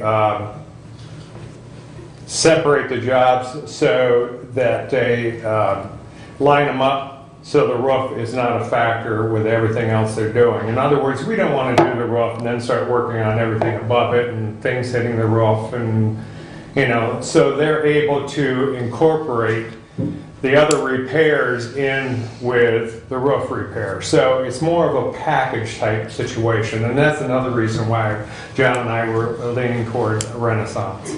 The management companies, I really didn't get anything out of them except I've got what it would cost to do the study. That's it. You know, I don't have any other information other than that. So, again, that's another reason why I went with Renaissance. A lot more information. They've been here 4 times. They've flown drones twice. They're the only ones to do that. The others, I've had one in my office a couple times and one only once here. It just, there's a lot more footwork being done by Renaissance than the rest of them. So I feel more comfortable with that situation. And so the mobilization and tying it together is important, because if we separate everything and do it with time span in between, the mobilization is $96,000? Is that what? I can't recall that right off the top of my head, but it's substantial. Randy, does the $480-some-thousand, does that include the elevator addition? Or is that No. just? That's another, Because you gave us multiple quotes in our packet. Yep. And so and that's an additional little caveat we threw in there. If you want the elevator addition to look exactly like the rest of the roof, that'd be about $60,000. the look, it'd be great, but for $60,000 aesthetic wise, but, you know, my thought is you're pretty hard pressed to find a 20-year shingle today. It's got a shingle roof on it, and it's been there since 2008. So we're 14 years old right now. So we're going to be looking at replacing that roof at some point.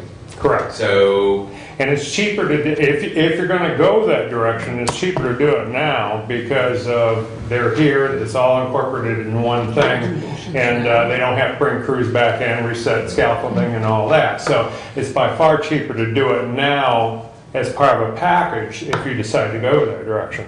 And there again, if you want the additional, the elevator, it's going to run just about $60,000 more. So that brings us up to about 540,000 and change. Yep, and change, yep. Okay. Doug? Do you want to do the motions now during my... What are you doing? So what are we doing with this area then, Randy? We can do it now while Randy's That's all here. tin roof right there. That all has to be hand done. And you can see right there, it's rusted through and everything like that. Yeah, You can see it's tin. and that's part of But the... that fascia's all tin there also. That's part of the 23,000? Yeah, that is part of That 23,000 is a study, and it'll include all that, plus it'll include all the damage down below. The main entrance, if you walk into the main entrance, which we don't anymore, but if you do walk up to that entrance, you'll see that the facade, or the laminate on the front of the stone is separated and falling off, and scaling off and everything. And so we need to have that looked at and taken care of. The other thing that in those pictures you really can't tell, I did mark in there the stone that fell out. And if you look at the joints right next to it, you know how they're no mortar in them, Right. you know. So we've got a situation up there we really need to look at. So Randy, does it behoove us to buy the study and get where we know everything that we need to have done? Because what my concern is that we say go ahead with the roof and related projects to that. Are we really, we don't know the big picture, and so would we be better off spending the $23,000 or whatever they want for a complete study on it? Here's the thing with that, and it's a good question. I thought of it, and we've discussed it. The situation with that is we need the roof either way. Okay, that's a given. You got to have the roof. So no matter what, and this has been the best price and the best expertise company that we've talked to. So I would suggest if you decide to go with the roof, go with the roof. And then what they do after, because they'll fly people in and they're experts in everything, to go ahead and figure out what else you need, then you can decide how far you want to go, what have you, and they will incorporate it in and leave one side open so the roof does not get damaged. In other words, they'll be working over the old part, and the rest of it will be all new. Coordinate it together. It just seems though that we don't know the total ticket, and we're now marrying ourselves to this contractor with basically an open Just check. the roof. You would be just marrying yourself with a roof, which we have to have anyway. This contractor is the one that won the bid on the steel, and then we backed away from them, and then they come back in, and it's even cheaper yet with reusing the clay. So you're just hooked as far as you're attached just to the roof. And then when the study comes in, they won't have the roof done yet. I mean, you're talking about staging and putting up scaffolding, and we're talking, this is not a easy thing to do with that much clay tile up there. This thing weighs tons and tons. So there's a lot of things that have to be set up and done long before they actually start work on the roof. By that time, you'll have your study. How long is it going to take to do the study? 3 weeks. Okay, I'm good with that. I'm not good with moving ahead until we have. It just historically, Randy, that building over there. Okay, a year ago we had never gotten an architect in here. We made all these plans and we had never gotten an architect in. And we get an architect in and it's time out. We can't do that. So I don't want that to happen again.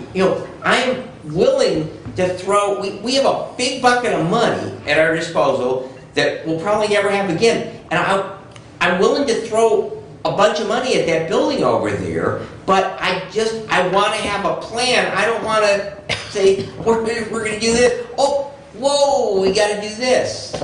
You understand? I understand what you're saying, but either way, we're going to have the roof. Either way.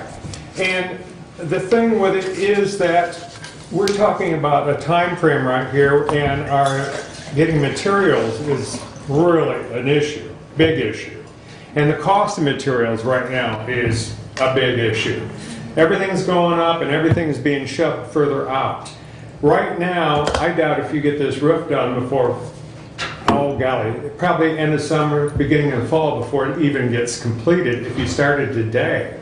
So we are in a time frame right here. It's Either we're gonna do it or we're not gonna do that, and then if you decide to do more, so be it.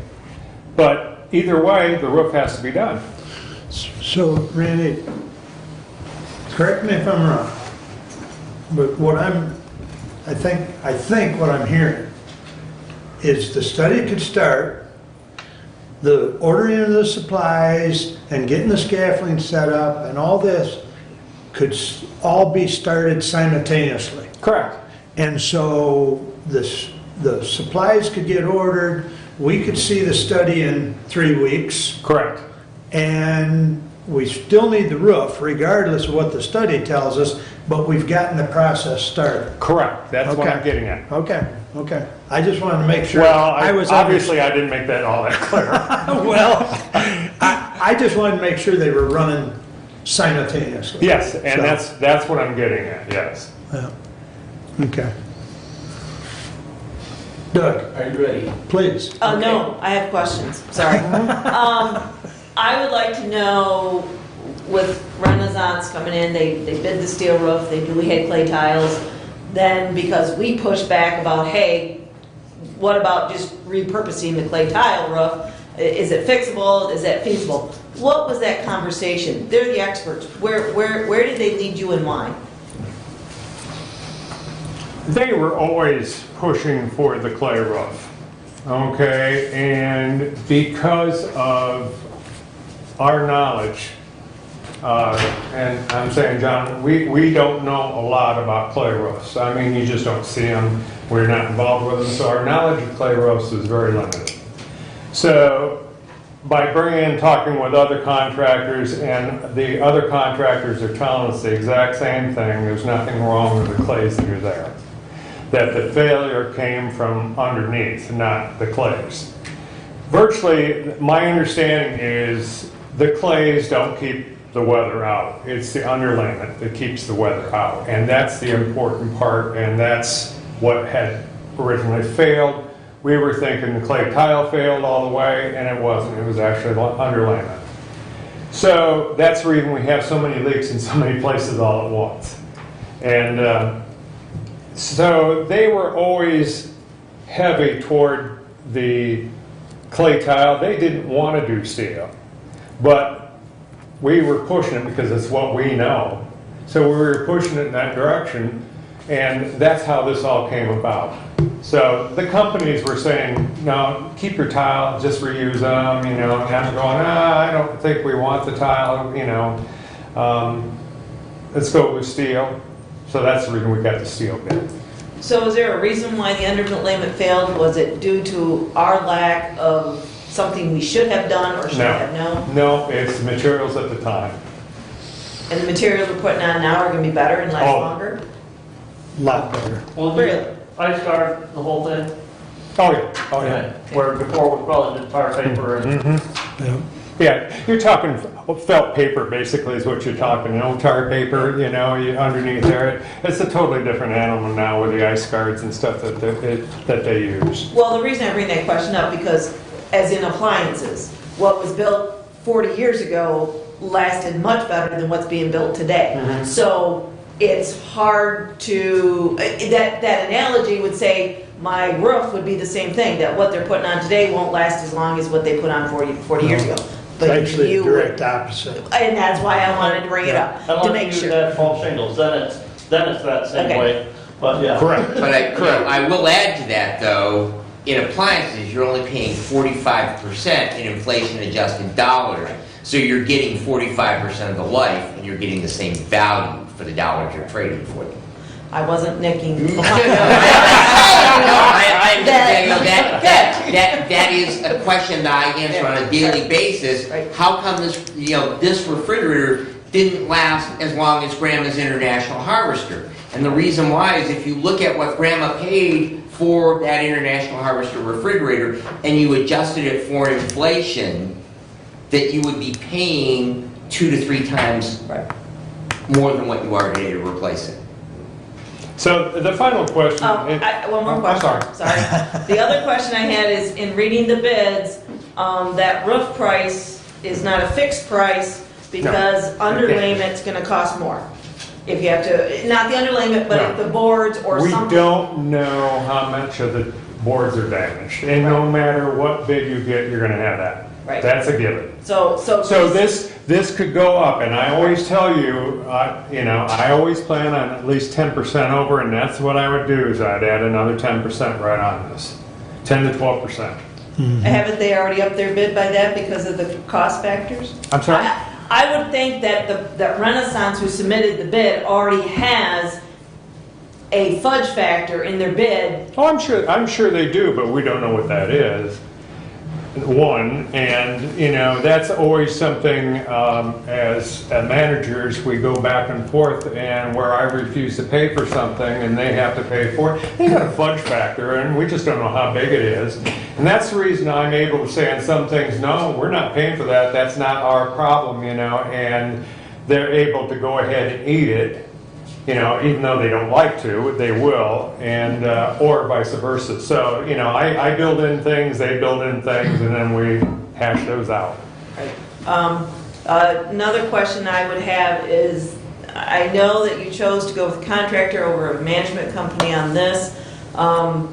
My overarching concern about a management company would be is, do we have the staffing to truly manage all the projects we have in the county that are coming up, and do we need to make that leap to a management company to help facilitate these projects being done? And because their knowledge of contractors and whatnot is much larger than our knowledge potentially, and would we be better off getting a management company to help us through this process? Here's the danger in first of all, management company is going to cost you minimum 10 to 15% more. That's a given. That's one thing. So when you're talking management companies, they're making that profit right there, whatever the size of the job is. Number one. And number two is they send it out to bid, and we may end up paying Renaissance anyway. So because it goes out to the bid, Renaissance bids it, Renaissance is doing it, now we're paying Renaissance, for work that we could have had them do without the management company. So that's the reason I lean that way. Anything else? Doug? So I have 4 motions, so the commissioners know. First motion is move to approve bid on roof from Renaissance for the amount of $307,500 plus contingency, and to authorize Randy Finley to sign the contract. What's the contingency? 10%? The 10%. 10%. Do you want to lay up? But to make the rest of the commissioners feel comfortable, add 10% into that, so everybody replace the knows words what we're plus talking. contingency with 10% contingency.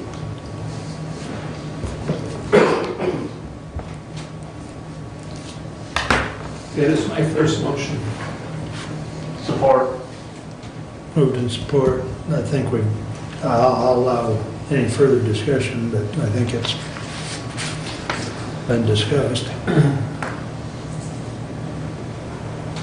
So let's do a roll call on all these, please, Jody. Commissioner Benzing, No. Commissioner Leininger, Yes. Commissioner Ingalls, Yes. Commissioner Schmidt, Yes. Commissioner Wiley. Yes. Go ahead, Doug. Move to approve bid for elevator roof replacement for the amount of $65,000 plus 10% contingency, and to authorize Randy Finley to sign the contracts. Support. Discussion? Jody, please. Commissioner Leininger, Yes. Commissioner Ingalls, Yes. Commissioner Schmidt, Yes. Commissioner Wiley, Yes. Commissioner Benzing. Yes. Please continue, Okay. Doug. Move to approve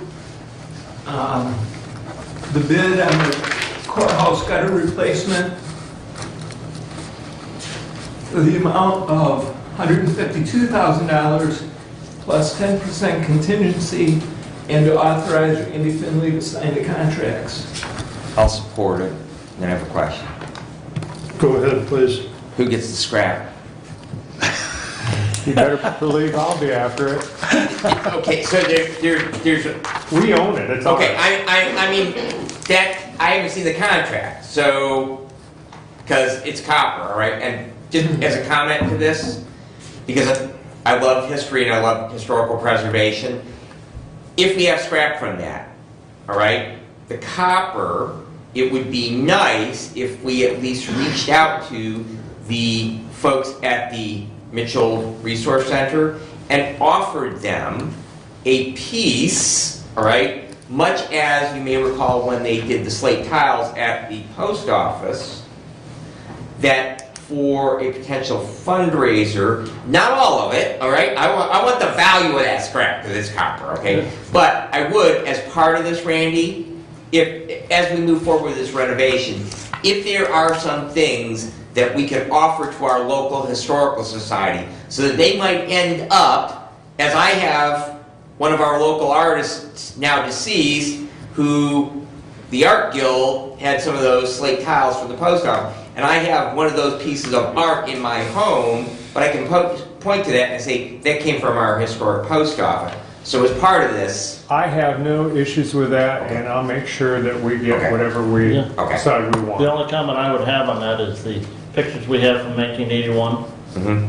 show them replacing the copper eavesdrop at that point in time. So that may not be as old as what we Okay. think it Yeah, is. There's a lot to that. We're seeing drone footage, and John and I are not seeing that much problems with the copper gutters up there. And so that's what, you know, once the scaffolding's up there and we can start walking around looking for ourselves, it's Okay. gonna tell us a lot more. Yeah. Well, that was my follow-up question, because I know in looking at the pictures with Commissioner Ingalls, the discussion was, are there really problems with that copper guttering? And They're saying that because of the way it is and goes up under, that you want to do the remounts and everything like that. And that's part of what you're paying for. And what also they're talking about is that they have to replace sections and that sort of thing. I'm not sure we're talking about a total replacement. so you think they're gonna refurbish and only replace what absolutely has to be replaced? That's my understanding, and that's the way we're gonna go forward on it. So is there potential that it would be less than 152,000? It's very possible. Did they talk positively about that?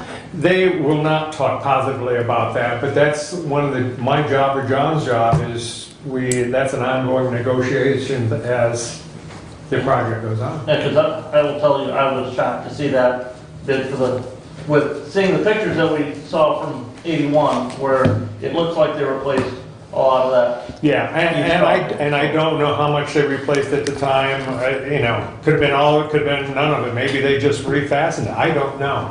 And they don't know either, that's the reason for the price of the bid. They really don't know what they're getting into until they get up there and start taking stuff off. You can't really see everything until you get the first couple layers of rows of clay tile off. Then you can start seeing things. So to answer your question is, I'm not letting anything go Okay. until we decide that's what we want to do. Okay. Further comments? Go ahead. Commissioner Ingalls? Yes. Commissioner Schmidt? Yes. Commissioner Wiley? Yes, Commissioner Benzing? Yes. Commissioner Leininger? Yes. passes 5-0. Please Item continue. four is move to approve the bid for existing conditions report in the amount of $23,750 plus 10% contingency. No. Not on this. Not on that one. Not on No that one. contingency, for the amount of $23,750, and to authorize Randy Finley to sign the contracts. Support. Further comment or discussion, Brad? My only comment, Randy, I would have voted yes on the roof if we had done that resolution first, or that motion, because I just want to make sure the study's included in it.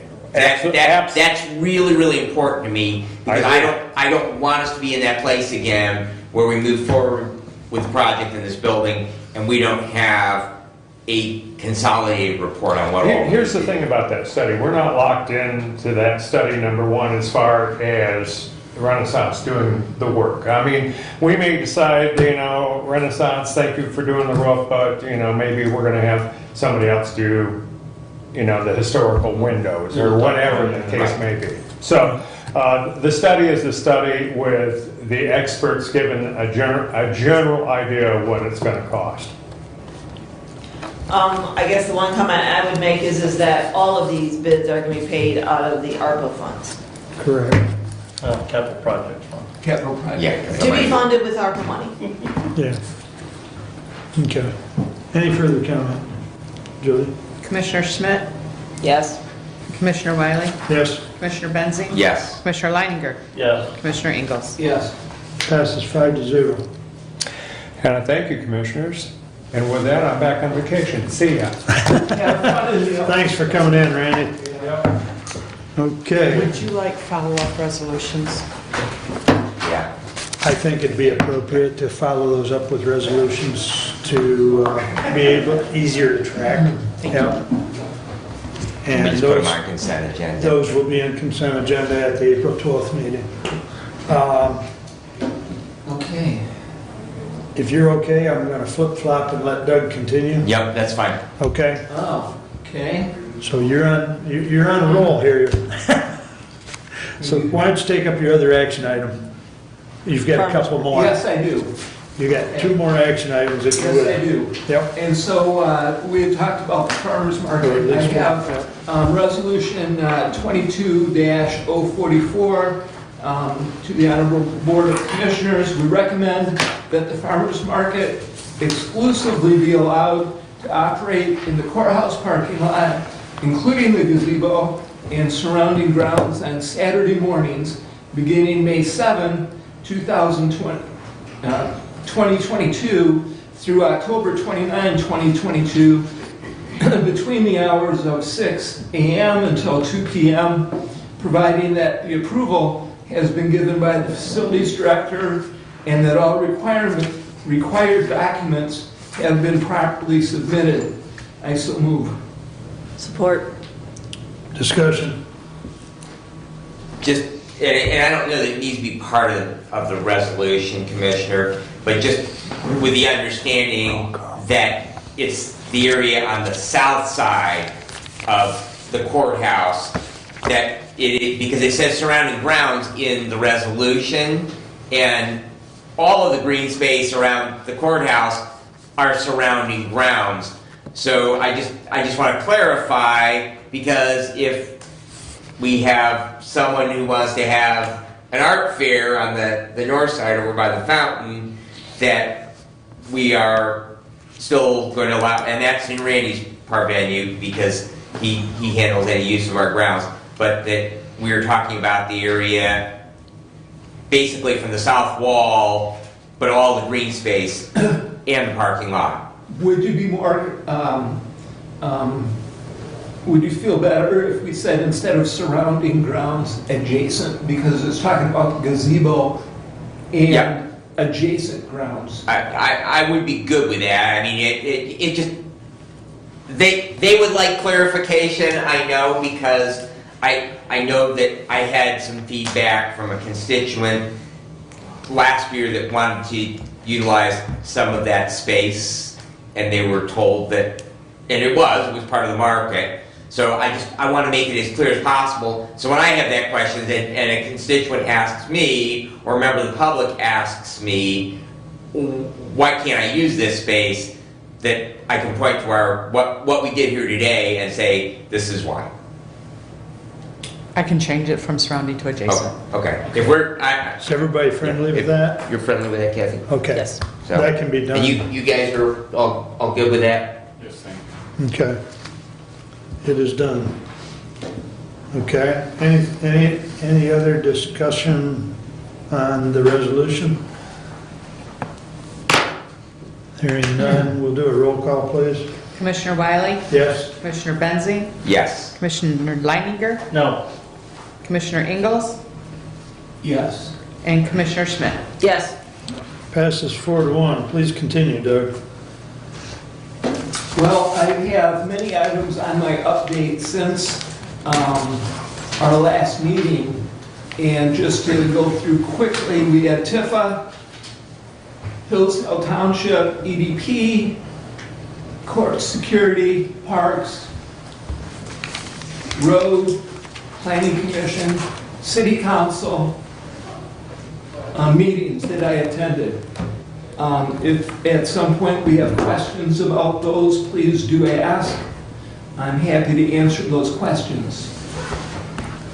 We as a board have had certain conversation, and we've had some public comment on setting public hearings on two items that Board of Commissioners are able to do by statute, and that is to alter the number of road commission members, also to transfer authority from the road commission to the Board of Commissioners by vote of the people.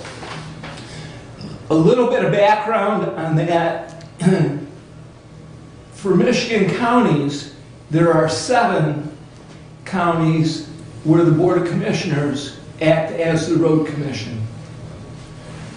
There are 43 Michigan counties that are represented by 3-member boards, and there are 33 Michigan counties that are represented by 5-member boards.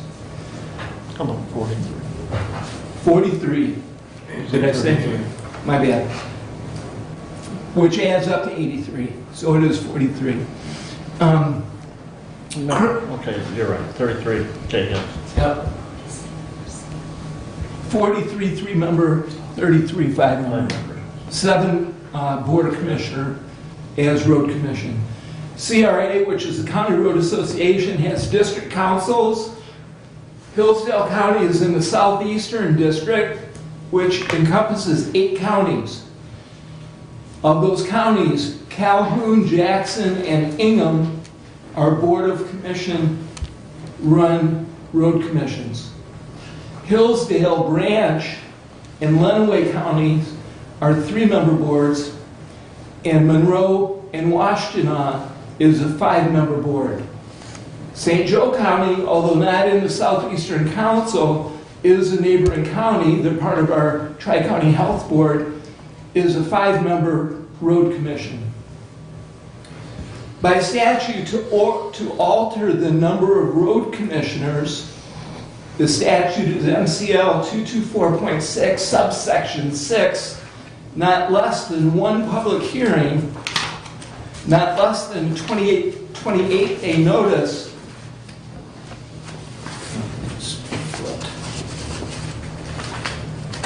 The county, or not less than 28 days notice. The County Board of Commissioners shall also provide written notice of the hearing to the County Road Commission, and if available, by posting the notice on the county's website. County Board of Commissioners may vote on whether to alter the number of county road commissioners at the meeting noticed under this subsection.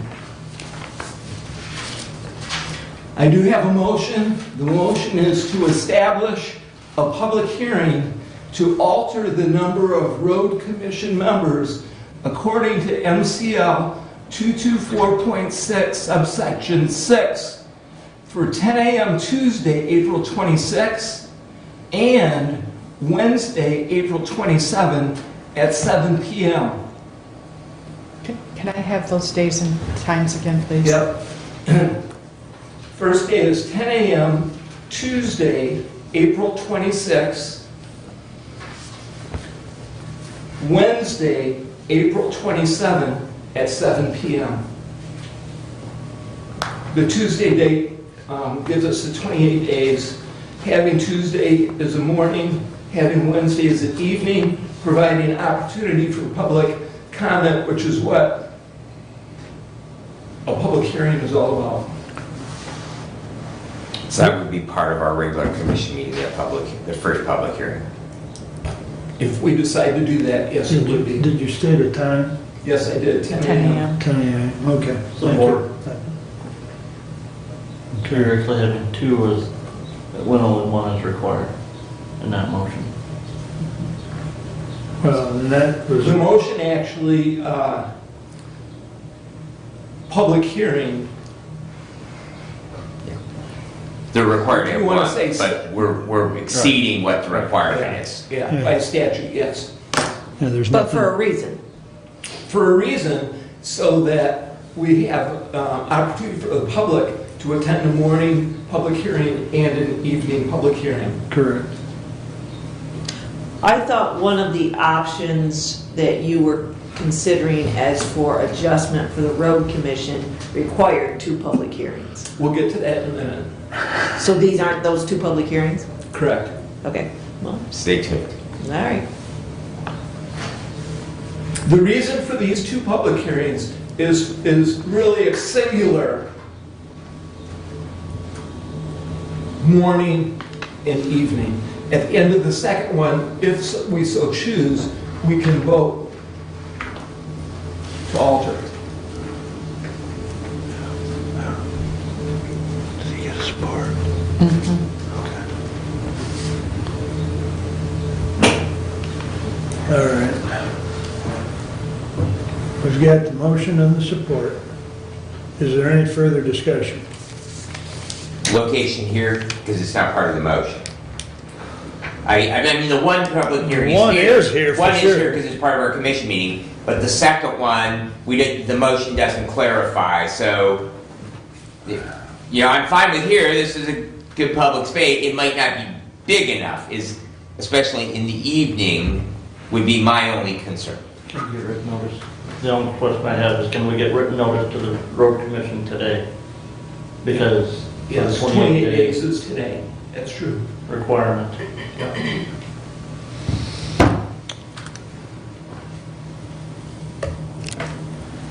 Yes is the answer.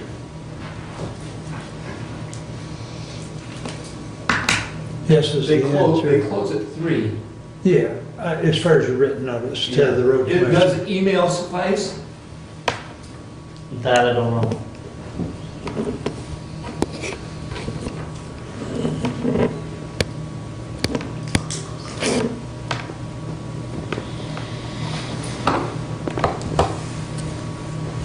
I guess back to Brad's question, is that evening meeting, is this, I mean, I'm sure this room can be used, but is it adequate?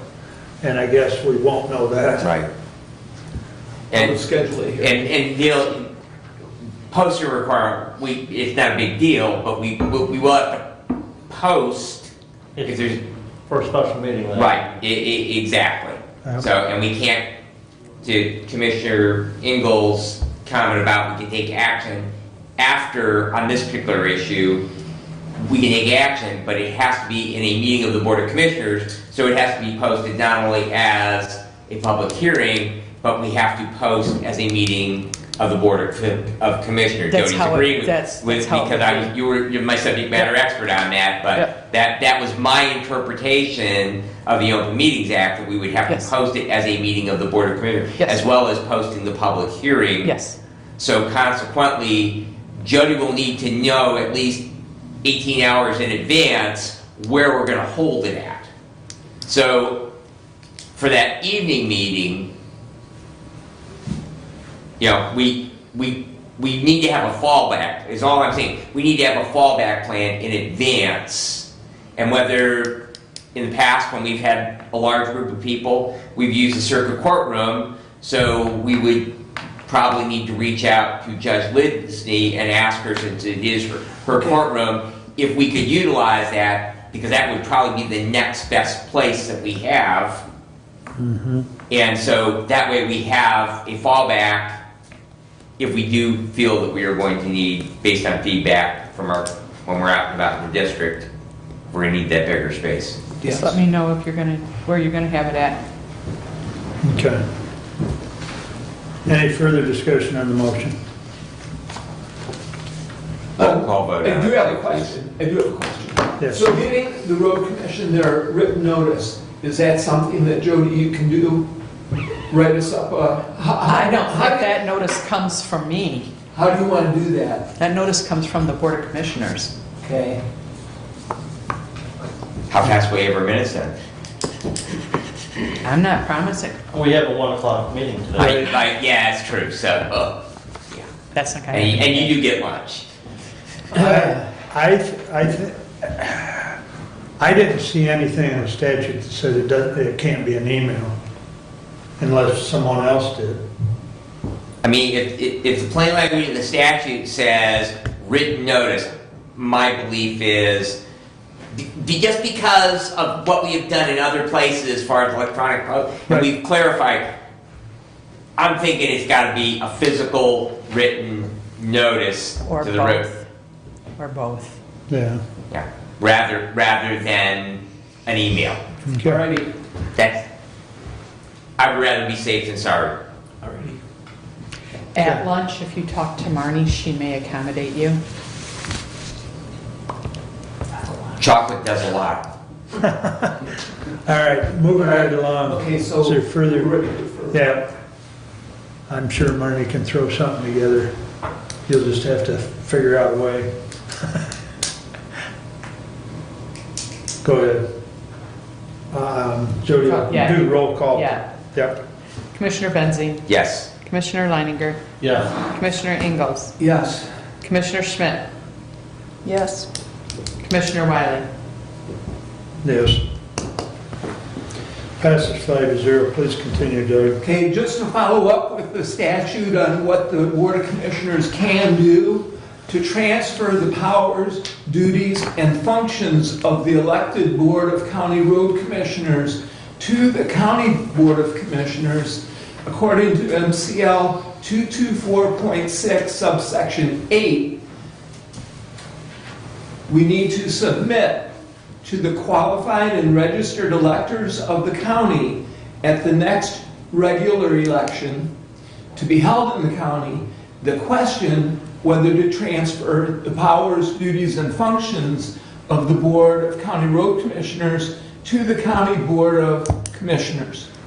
The County Board of Commissioners shall conduct, at a minimum, 2 public hearings.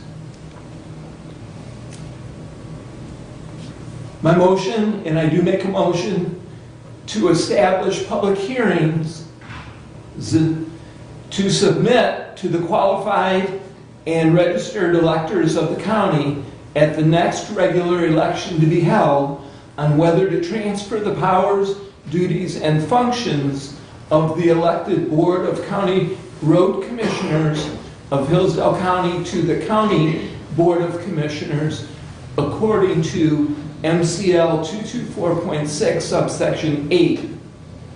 Time 10:30 a.m. Tuesday, April 26th, and Wednesday, April 27th, 7:30 p.m. I support. Discussion. The discussion would be that if the public hearings are back-to-back, if one runs late, how does that work? No matter? You just keep flowing. I mean, Okay. yeah, I mean. So 10:30 or 7:30 p.m. on Wednesday is not a hard Nope. time? No. Except for Jody. Well, time isn't a big deal to me. Well, it is, but are you sure 30 minutes is going to be enough? Because you have to open the one public hearing at 10 a.m. You would have to close it before 10:30 and then open the second one at 10:30. That's my question. If the 10 to 10:30 isn't enough time, must the next public hearing start at 10:30? Yeah, if you post it that way, it must. If you post it that way, Okay, yes. so the time might be up for discussion. I don't know how you want to do that. You have that email from the communication from legal counsel. I was thinking that there had to be more time in between those 2 public hearings. No, they can be concurrent. Yeah, they could be concurrent back to back, is the way I interpret Yes. Tom's email. Yeah.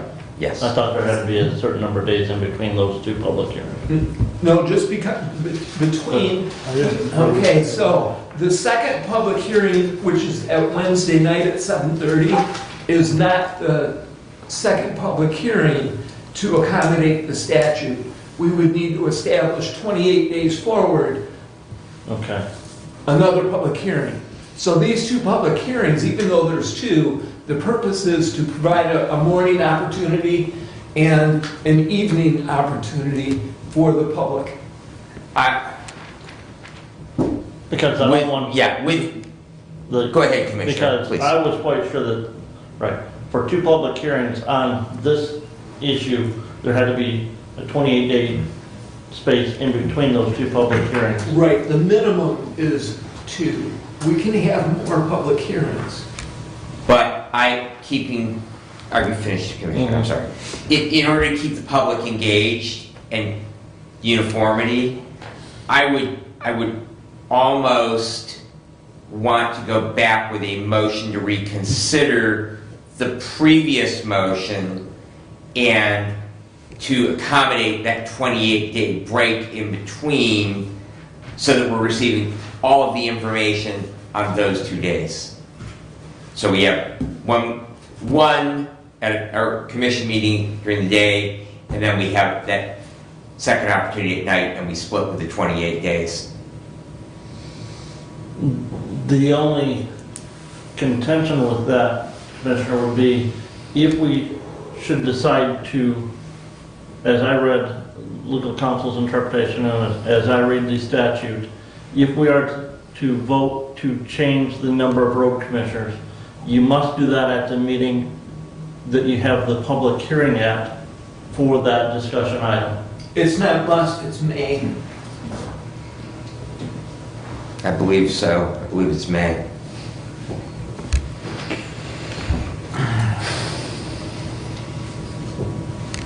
Because you might have a public hearing and you might not you might have a meeting of the body. I took this wording right out of the statute. It's may vote, not must vote. Okay. That was right out, wording was right out of the statute. Yeah, I could see an instance where you would not have an official meeting of the Board of Commissioners. You would simply host a public hearing. You would not post it as a meeting where you could take action. Any special meeting that you guys have is always posted. You may address any other such Like matters. this afternoon, it is a work session. It is not a meeting. It is posted as a work session. And that the board may address any other such matters that may come before them, because there could be something that comes up that you would need to vote on. That's why it's posted that way. So maybe we do for the transfer of authority, which requires minimally two public hearings. Our first public hearing would be the morning on Tuesday. The second public hearing would be 28 days later in the evening. But again, I would rather do both subjects on the same night, just as we're doing both on the same day.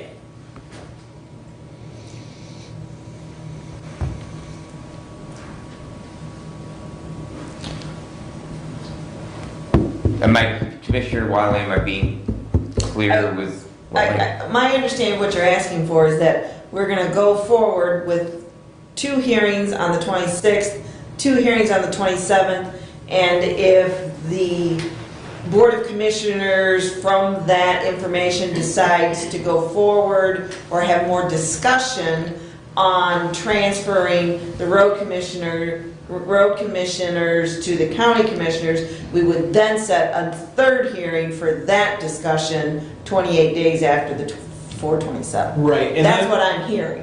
Right, and I'm not setting the second public hearing for the transfer. I'm setting the first public hearing for the transfer. The second public hearing will be based on what we hear from the public. That's how I see it. Okay, I'm good with that. I'm just concerned about losing momentum. I think if based on the first Okay. public hearing, we're going to have plenty. Yeah. If we move forward, Yeah. there will be Okay. plenty. Okay. And we don't know that Yeah. at this point.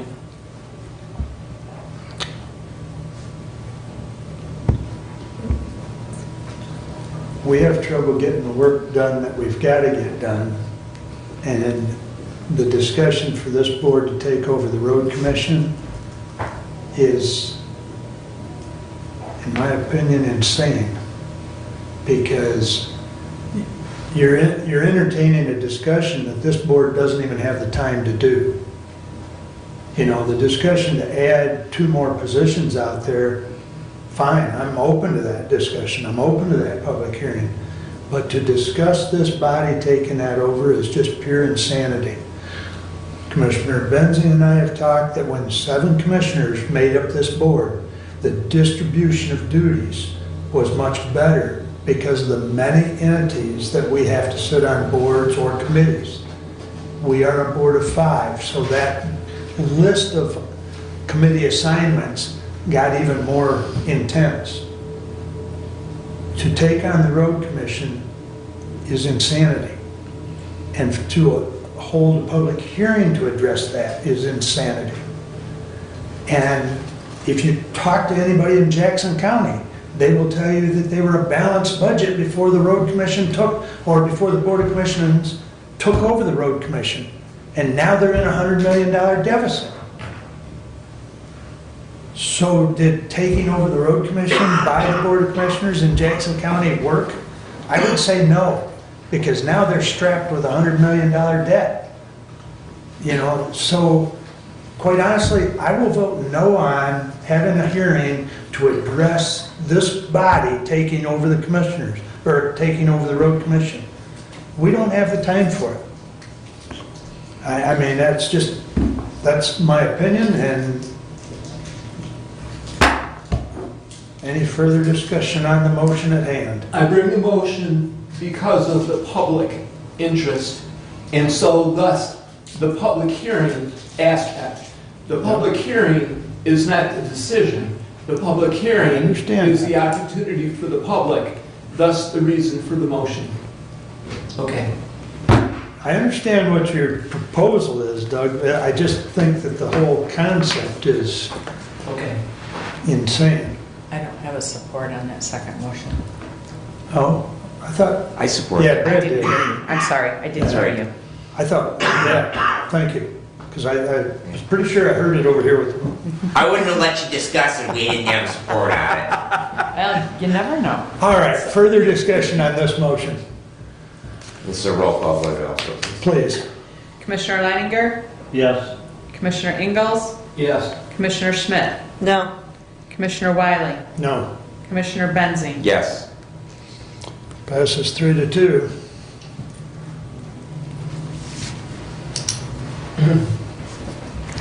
Please continue, Doug. That completes my report. All right. Is there going to be a report on the courthouse project? I did think that was on the agenda. Excuse me, Your Honor. The report on the courthouse project for Doug Ingalls? No? That was the roof. Have you got That was any? the roof.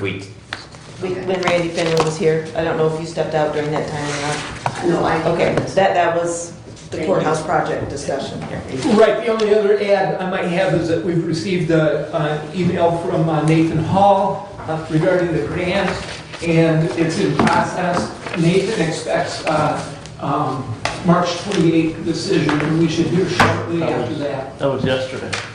That's correct. And we haven't heard yet. And that's from Judge Leslie. I know Judge Leslie had emailed him asking, and they were supposed to have their meeting yesterday. Yes. So hopefully we'll hear something very shortly. I have no more information. Are we going to have public comment, do you think, today? We're going to try and sneak it in here.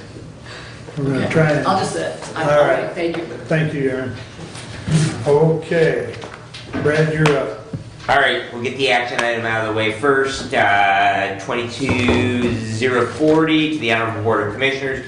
The Emergency Telephone Services Board authorized emergency repairs to the Hillsdale radio tower to remain compliant with the Federal Aviation Administration tower lighting requirements until February 16, 2022. Bids were sought by 3 tower repair companies and only 2 responded. The bid was awarded to Great Lakes Tower and Antenna Company, 13885 Telegraph Road, Flat Rock, Michigan, in the amount of $14,915 to replace a non-functional lighting system with a new dual LED tower lighting system.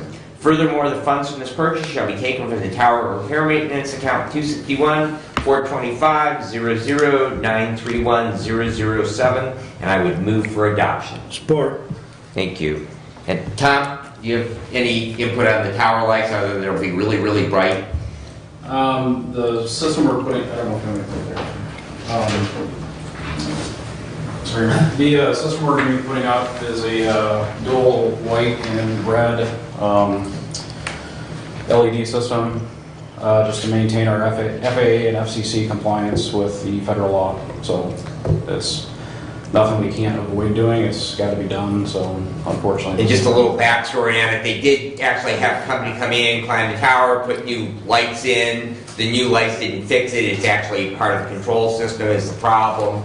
And so this hopefully will be, with the LED lights, will be a much longer lasting and probably significantly brighter lights than what we had up there. And as you say, we have to let airplanes know we got this big thing up there.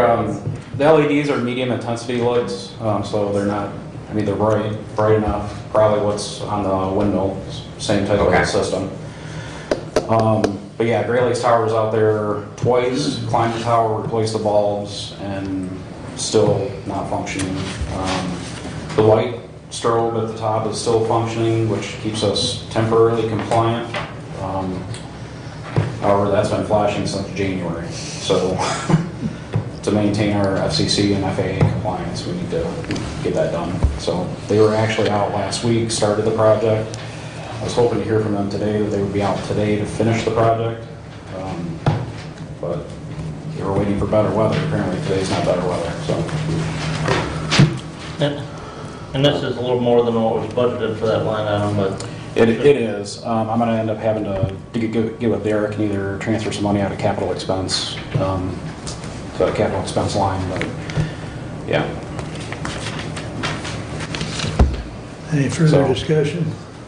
Do we know how much out of budget it was? I do believe that... $8,900 is what was in that budget. And there's no way to save that up in other budget line items, maybe? I'm sorry? There's no other way to make that up by savings in other budget line items? Plus I'm saying we have to take. No, you want to come out of fund balance. I'm saying, is there other budget line items that we can make the savings I in? think he said capital equipment. Capital equipment. Oh, I'm sorry. Capital expense. Okay, Yeah, sorry, it's my in- apology. Okay, Yeah. sorry. So, Yep. no, I wouldn't have done that. I wouldn't have done No, that. I appreciate that. I appreciate that. I'm glad I had clarification. So, yeah. Yeah. Unfortunately, I heard something else. That's okay. Okay. Any further comments? All in favor signify by saying aye. Aye. Opposed, same sign. Passes 5-0. Thanks, Tommy. Thank you, everyone. I'll see you. I will try to keep the rest of my report as brief as possible. I did have a discussion item on the ambulance contracts. I did send out to everyone copies of those. They do expire at the end of the year. We probably need to do some cleanup and some language on those things. Have a little bit of better understanding of what we're receiving for the money that we are paying. I would like to ask the Board of Commissioners to appoint myself and Commissioner Leininger to a negotiating committee to negotiate those 5 new contracts. My logic behind that, Commissioner Ingalls, my apologies as Vice Chair of Public Safety. This is my rationale. Reading Emergency Unit is our largest provider. They have about 70% of the area. They cover the majority of my district. The balance of the providers are in Commissioner Leininger's district up that east side of the county. So Waldron Hudson Ambulance covers Pittsford Township and also a portion of my district, Jefferson Township. Addison covers Wheatland Township, and of course Somerset covers Somerset and Moscow Townships. So consequently, it seemingly makes the most sense, since it is in the 2 of our districts that where all of those are located at, that we would be the 2 people that would be involved with that. Support. So the motion is for you and Commissioner...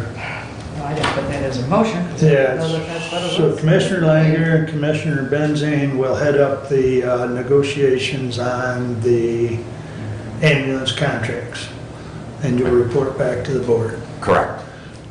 And that is moved and supported. Brad and Brent? And I'm fine with that. It makes sense to have the budget as well. Yep. Yeah, and that was my Well, that's thought. the other part of it as well. Yeah. So, all in favor, signify by saying aye. Aye. Opposed, same sign. Thank Please you very continue. much.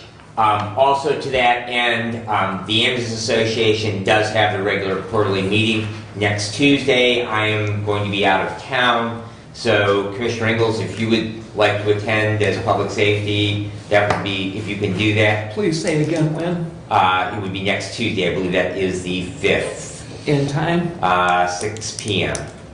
I'll get you the information on it. He sent out the agenda, so I'll, Yeah, forward that to me, yes. yeah, I will get that out to you, so thank you very much.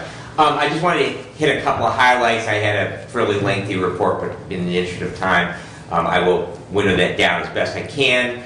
From Prevention Works, we did vote to allocate some of our PA2 money to purchase 2 big red barrel containers for unwanted medication disposal. Currently, our Sheriff's Department does accept unwanted medications, no question asked. Bring it in, they give you a Ziploc bag, you dump it in there because they don't want the containers with patient information on, hand them the baggie, and then they have a contract to incinerate those products. We are, as part of the prevention process, getting those unwanted meds where they possibly would have a potential for misuse. We are going to be placing a container at Somerset Police Department, at Litchfield Police Department. Those agencies, because they have to come into the Sheriff's Department with tickets, they will basically be bringing them to the Sheriff's Department where they will go through that same incineration process. But they are a secured container. They're about $700 for the container. I believe it is Washtenaw County that piloted that program. They have a fabricator that makes them, and they were actually the lowest cost option on that. So once we get those in place and located, we'll let everyone know, but that'll give us a couple more drop-off locations. There's an issue that I was made aware of at Ransom Township this past month, and that is that the State Tax Commission has promulgated a rule that now townships have to have assessing information available online. And Ransom said, we're barely, they literally just are changing over to BS&A software. Their treasurer basically did all their books on paper. So consequently, they asked, can the county help us with that? And once they became aware of the issue, it became really apparent there's probably a bunch of my other townships. I know I've already heard from Amboy Township, one of the trustees there, they have the same problem. They don't have the ability to do that. So consequently, I did check with Nick and with Dave Holcomb in IT. They both consented to work together with those units of government.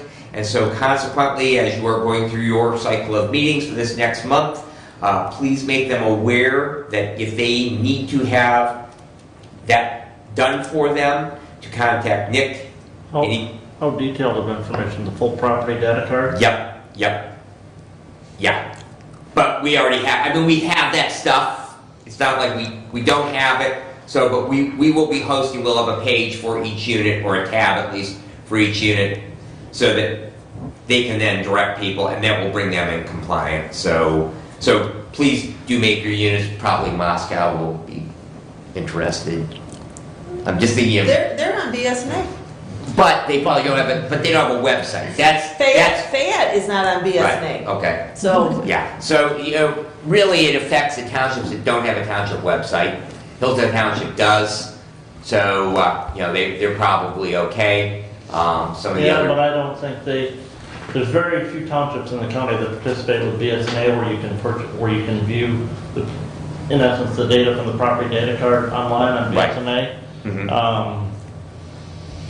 Somerset Township, City of Hillsdale, and I would have to look connected at my online account with BSNA to see what units allow that. But yeah, but on that, as a property owner, you can view it for free, but if you want to look at somebody else's, there's a charge. Right, yep. So anyways, please let your units know that, to get a hold of Nick if they want to take advantage of that. The last item that I had for you is last week, Wednesday after the MAC conference, I attended a meeting on community corrections with Judge Lisney and a couple members of her staff, and also Department of Corrections. The court's going to be applying for a grant through the state court administrator's office to fund that program here in the county, and the judge is on our standing order for our last meeting in April. So she will be addressing to bring all of us up to speed on that subject. So I will go ahead and I will email out to you the rest of it. I had a bunch of items. So much like Commissioner Ingles did, I will get that out to you. So, and thank you, unless there are questions. Okay. Kathy, you're up. All right, I just wanted to touch base on the MERS retiree health funding vehicle. Mark, Derek and I sat in with the representative from MERS, and we talked about this at the last commissioner meeting. In the packet were some documents specifically about this. Kind of wanted it at this meeting so you guys could read it. If you had questions, you could ask. Otherwise, it will be passed in the consent agenda at the next meeting. Essentially, what we're doing is setting up the trust fund. We're required to do this by state law because right now we have an audit exception because we're not doing it. So anyways, it sets up the trust, and our expectation is that we're going to do the normal cost of current covered employees hired after 6/30/18, and from our actuary report for 2022, that would be $9,603. So that's where we're at. There were essentially two resolutions: one to adopt the vehicle, which is a trust to put the money into. The second item was mentioning signatures, who could sign. And in the past, we've always had the chairman of the board sign. Derek put out an email to MERS to make sure that that's going to be fine. That's our expectation going forward, that there's probably only going to be one in the board packet for next meeting. So if there's no questions on that, I'll move on. I put a card in front of you from Ranger Power. There's a solar project going in, expected to go in over in Fayette and Allen Township. There's 2,000 acres under lease. They expect to use 700 to 900 acres to put solar panels on. It's going to be a 150 megawatt project. They're going to have a 20-year lease to sell the power to consumers. Consumers will not own the project. After 20 years, I think there's going to be another potential for a renewal for another 20 years. It will be depending on the viability of selling what power it can generate going forward. It's going to be a single panel construction, which is different than the project on Lake Wilson Road, which is a double panel construction. They will have a 7-foot deer woven wire mesh fence around the project. And if all goes well, they expect to be online contributing power by October of 2024. Power Ranger has a project in Shiawassee County currently. I'm not sure if it's currently under construction or actually in service. That I'm not 100% sure of. They have some other projects they're working on in the state of Michigan. Expected value project. Probably had that dollar amount, and I don't remember. Okay. So I didn't write it down here. So we did talk about the taxation of it, and essentially it's going to be a personal property. The solar panels are going to be personal property, and we also talked about taxation of the landowners who are leasing the property to the project. Anybody who was in a PA 116 agreement, they're just going to pause the PA 116 agreement. My understanding over there, Fayette Township is a zoned township, so anybody who has the agricultural exemption, who's filed to freeze their taxable value, my understanding is they are going to have to pay back their 7 years. But my understanding is that their fixed taxable value won't be going up because Fayette Township issued a special use category which allows that to continue, is what my understanding is. But they are going to have to pay back 7 years worth of property taxes, was what my understanding on that was. If they had purchased the ground within the last 7 years. Doesn't matter if you purchased it or not. They go back 7 years. because it's the change in the use is what my understanding is. So even if you didn't purchase it in the last 7 years, if one was on beforehand and you continued it, I believe you're still, however, the property owners aren't paying that, the leasing company is. Power and so forth. Yes, so, Can you send me an email on that solar project, please? Copy and paste your notes. Just send me a picture of your notes, maybe. we'll see. It's all, there's nothing, if I had it typewritten, sure, but I don't, Yeah, so. so my point is that we're gonna be looking at the county land use map with the planning commission, and this information would be valuable to know what the future brings. Okay, Thank you. yep. I would say that if you reached out to Toby, he could probably send you the parcels that have been put into the agreement so far, as you know, the planning commission. Is that, Toby was Just pretty, basic information at first. yeah, I think it's, Toby was pretty open. I talked to him one day, because I couldn't get to the meeting that, I had, you know, meeting conflict, but I talked to him for about 40 minutes, and number one, he's a salesperson, but number two, he was very open, I thought. You know, okay, so, We'll for what talk, it's worth. it's easier. if you we'll just- talk, yeah. we'll talk. Yeah. So that way I Okay. know just what you want. Please So yeah, continue. we'll talk. Other than that, I really don't have anything. I just wanted to mention, reviewing the bills, Current Office Solutions is currently surcharging for fuel $5 for every invoice. So all I would ask is that department heads and elected officials kind of work together in the buildings that they're at and maybe set one day that they receive those invoices. And I'm in current discussions with Current Office Solutions so that when that happens, they won't charge each invoice. So again, I don't want to make a purchasing policy change of any sort. I'm just saying, hey, be aware of it, because I would imagine all of you who are ordering don't know, because I look at the invoices and I'm seeing it, so.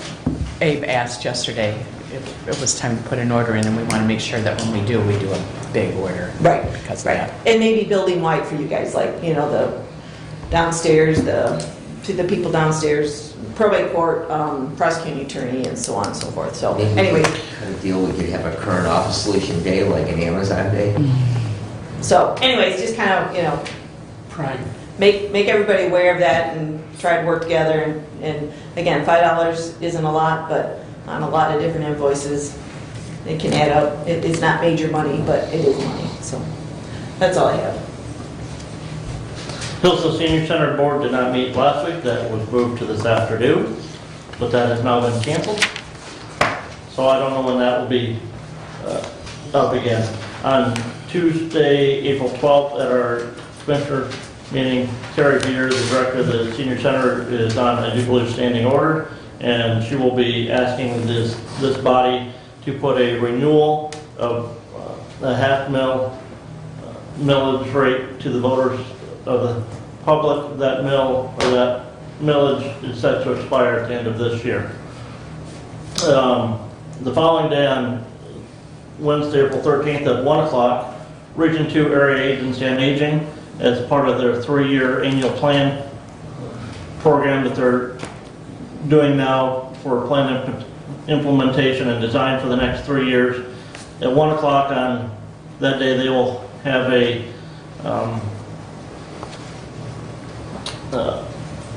focus group meeting at the senior center at 1 p.m.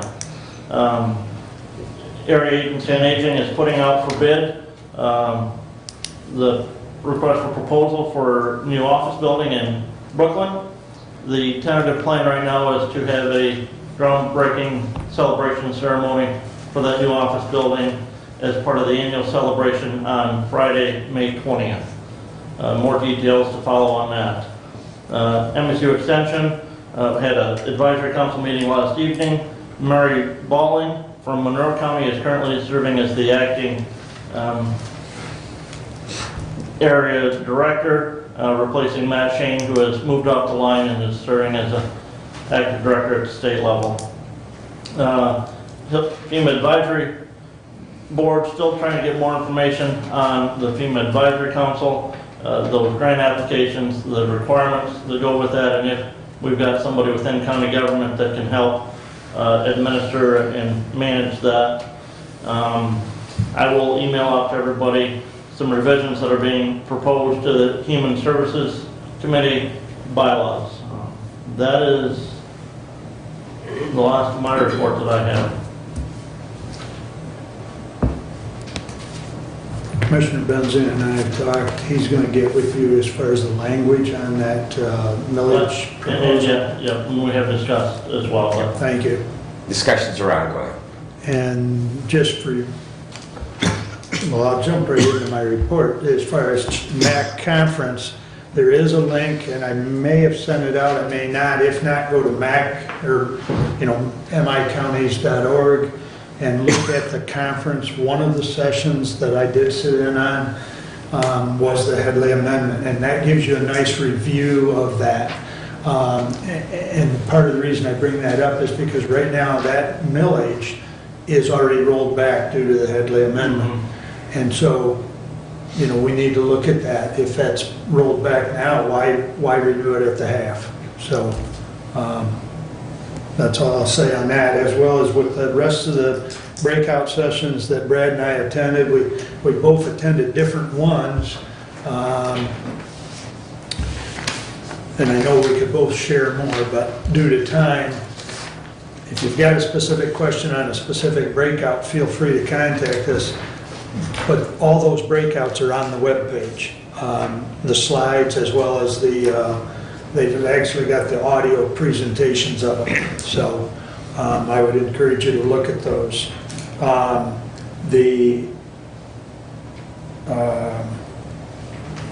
say it one more time. I think everybody here knows the Machindo Aquifer project. The project, as far as USGS, is ongoing. We're not going to stop just because Ohio DNR granted a permit. I know Eagle has been engaged with Ohio. Eagle is looking at the impact on our side of the line. And just because DNR issued a permit doesn't finalize that project. Ohio EPA must also issue a permit, and there will be a public hearing forthcoming for that. And I will let everyone know, as well as I'll have it posted in the courthouse. I'll have it on the radio, so if anyone wants to attend. Terry's update from medical care real quick. I'll just hit the highlights. 0 resident cases at the facility, 0 staff members off work related. The facility underwent a survey on March 14th. The survey focused on facility compliance to CMS vaccine mandate, infection control, and CDC reporting compliance. The facility received no citations during this survey. Let's see, communal dining and group activities are returning to normal while still adhering to social distancing, and rapid COVID-19 tests remain available for all visitors at the facility. There's a couple more items, but that's condensed. So that's all I have with the essence of time. Public comment. Carla, I'll let you go first. Hello, I'm Carla from Hillsdale. I appreciate everybody being here and taking the time to be here. I do want to bring up a couple things. Mark Wiley's the chairperson, correct? Yes, ma'am. Not the person at the podium. And I don't understand how somebody leads can ask questions that are participating as part of the public, but public can't ask questions or cross-examine or however you want to do it. So I will address that, Carla. It's been a long-standing policy to allow other elected officials to partake in certain conversations. So that's the explanation. Can they address the public too? No, not. Okay, so Yeah. they can't tell us to shut up. That's your job. Well, if you're addressing the situation that happened earlier, another elected official asked you to stop, and I think that falls within the purview of that individual. Okay, what was the doctor's name that was up here? Dr. Casson. Not Caswell. So some people were paying attention as much as it wasn't thought to Excuse be. me, I did say Casson. Yes. I know him. Yep. Good. Anyways, please continue. Yes, let's go back to the money that's being distributed to minors for counseling services. How about give that back to the parents so they can actually do their job and keep their children out of the courtroom? And keep the mental health services back to the people who are the ones responsible for the children. It's not my understanding that the court's responsible for anybody's children until they step in and overstep their boundaries. Or the parent can't do their job because they're out here working 3 jobs to cover the grant money that was taken from our children's future. So how about we focus on putting mental health back to the parents that way and give some people a break here and let the children live instead of forcing them to believe that they're sick or that they have a problem with it. You know, there is a problem. The problem is this country is being raped by the people who run it. Thank you. Thank you. Good morning, Kelly. Good morning. I just have a whole bunch of questions, kind of what we talked about. I just would like to know how you get addresses for the solar panel project. I would like to know why we don't have dispensaries in Hillsdale County so we can get some of that local money that others are receiving. I got a message from another community member that's watching the video. They want you to know that the bricks can be rejoined and that is there a warranty on the roof that we're going to receive. And that I'm still looking for grants that might help fix our bell tower. I was asked kind of to look. I'll continue to do that. I do have some good ideas. I don't know how to approach you to tell you what I found, but I have found some good items. Just please put the Board of Commissioner meetings on the website. I came last week. I had my grandbabies. I got up, got here, and it was, it wasn't here. I kind of remember you saying it wasn't going to be, but I couldn't find it on to see if it was or wasn't. Many months ago, it was mentioned that we could get the green address signs that we could put on our mailboxes, so when 911 gets this new service, to be able to come to our homes. I forgot where you said we could get those, so if somebody could just let me know that, I would like to get a couple. And have a couple elderly people I would like to buy them for so they have them at their house. My friend Marcy Blaker passed away at my home because 911 couldn't get to my home. They went to Sand Lake out at Bear Lake rather than Sand Lake at my house. I do believe we could have saved her life, so it's important that we have these signs, and I'm willing to help people get them, but I just need to know where. And then, as far as I'm concerned, the $6,000 budget to Lifeways, I don't think people get mental health help. I think if you're uninsured or if you have insurance, maybe if you have Medicaid, you get good service, but I've just been about 9 months trying to even see a counselor personally. So I say give all the money to the courts. They can get people helped, and I know Tasha personally. I think she does great work. Also, BHSJ just got a $350,000 one-year grant to put social workers in their building to do Lifeways work, or better yet, courts work. Give the courts the money. Quit giving these people the work that they aren't going to do it. Thank you. Thank you. Please. Your name, please. My name's Mary Jo Dunlap. Good morning, Mary. Good morning. I'm here as a representative of DJ's Family Restaurant in Pittsburgh and the town of Pittsburgh to say thank you to the county commissioners, all the support of the community. I'm here to move forward with the purchase of that property. The building was deconstructed. It was a sad day for Pittsburgh that a historic building in Pittsburgh had to come down. But it was also a bright and promising day for Pittsburgh that a health hazard, safety hazard is gone. And no more damage can be done to our property from that building. We will be doing work on our building to refurbish it, but it's going to be an ongoing process. It's not something that's going to happen overnight. So, but I just wanted to say thank you for all the efforts in getting it down. Thank you. Thank you, Mary Jo. Anyone else wish to address the board? Go ahead. Sure. You do? Okay, I will. Thank you. You have the floor, Your Honor. Yes. Okay, I have a few things that might need to come back to discuss more thoroughly. I know that I emailed all of you about some difficulties that we were having in the courtroom regarding hearing the court hearings. Whenever we have an appeal, we have to have transcripts from those hearings. It has been an ongoing problem in my courtroom for years and years and years. We've got high ceilings, which are beautiful, Judge and I renovated that building. I wouldn't want to see that changed unless we absolutely had to.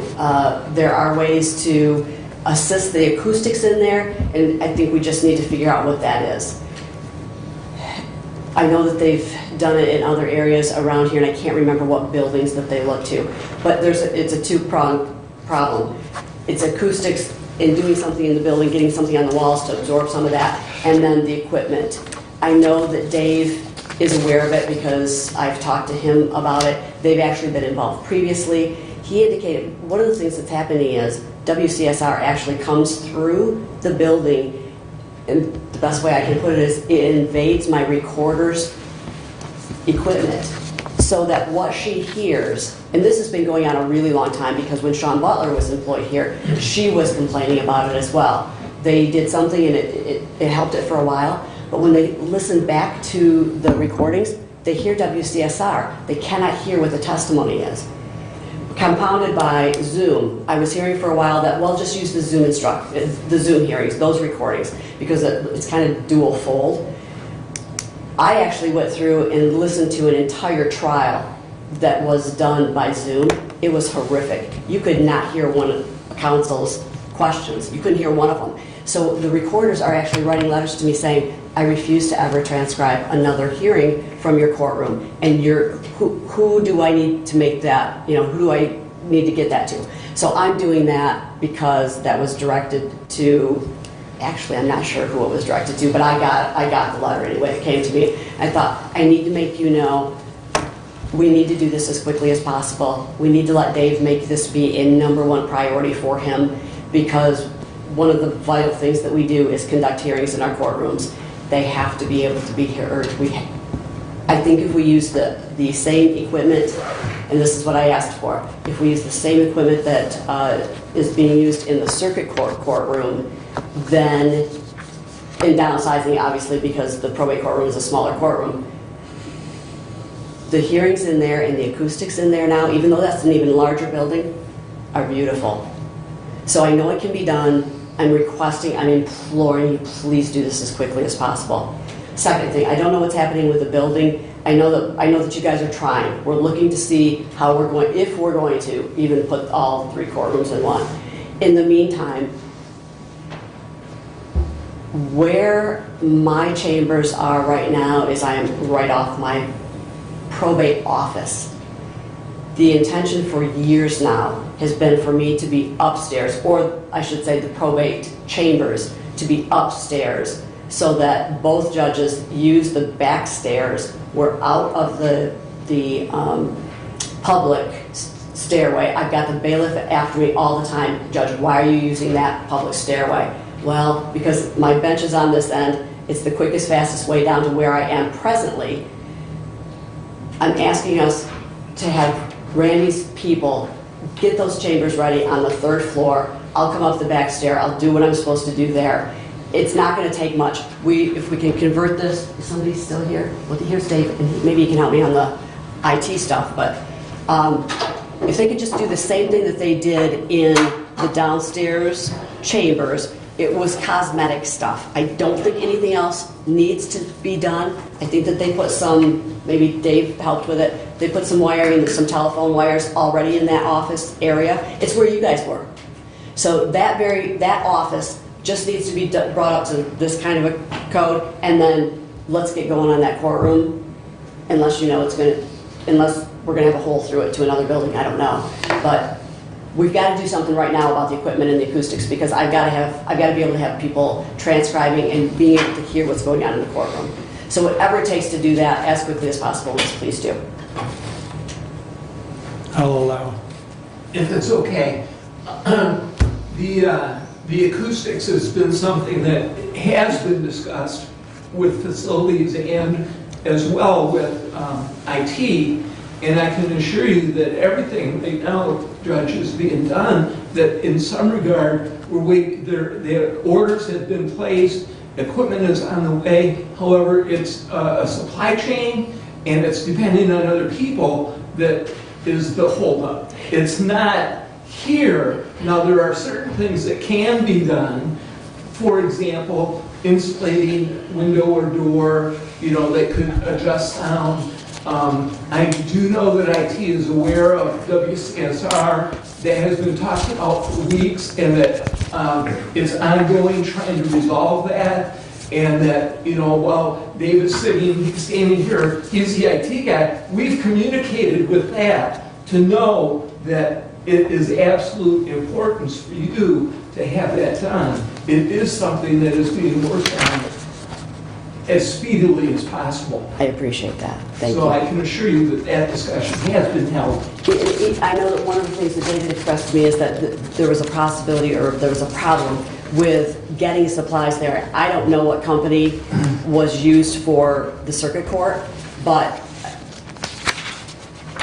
if we need to go to another company that's comparable, let's do that. And for David's sake, what I was asking for is that, that he have complete support from the commission pushing as quickly as possible. If it takes more money, even if it takes more money, let's get it there. Because I do know that the ARPA money, one of the things that they allowed it for was for, I thought anyway, was technology and infrastructure. The dollars was not part of what we had talked about. The problem was the difficulty of making things happen, due to other circumstances. So it's being addressed. Last thing, very quickly, I had a Hillsdale College intern request that he be allowed to come and act as an intern.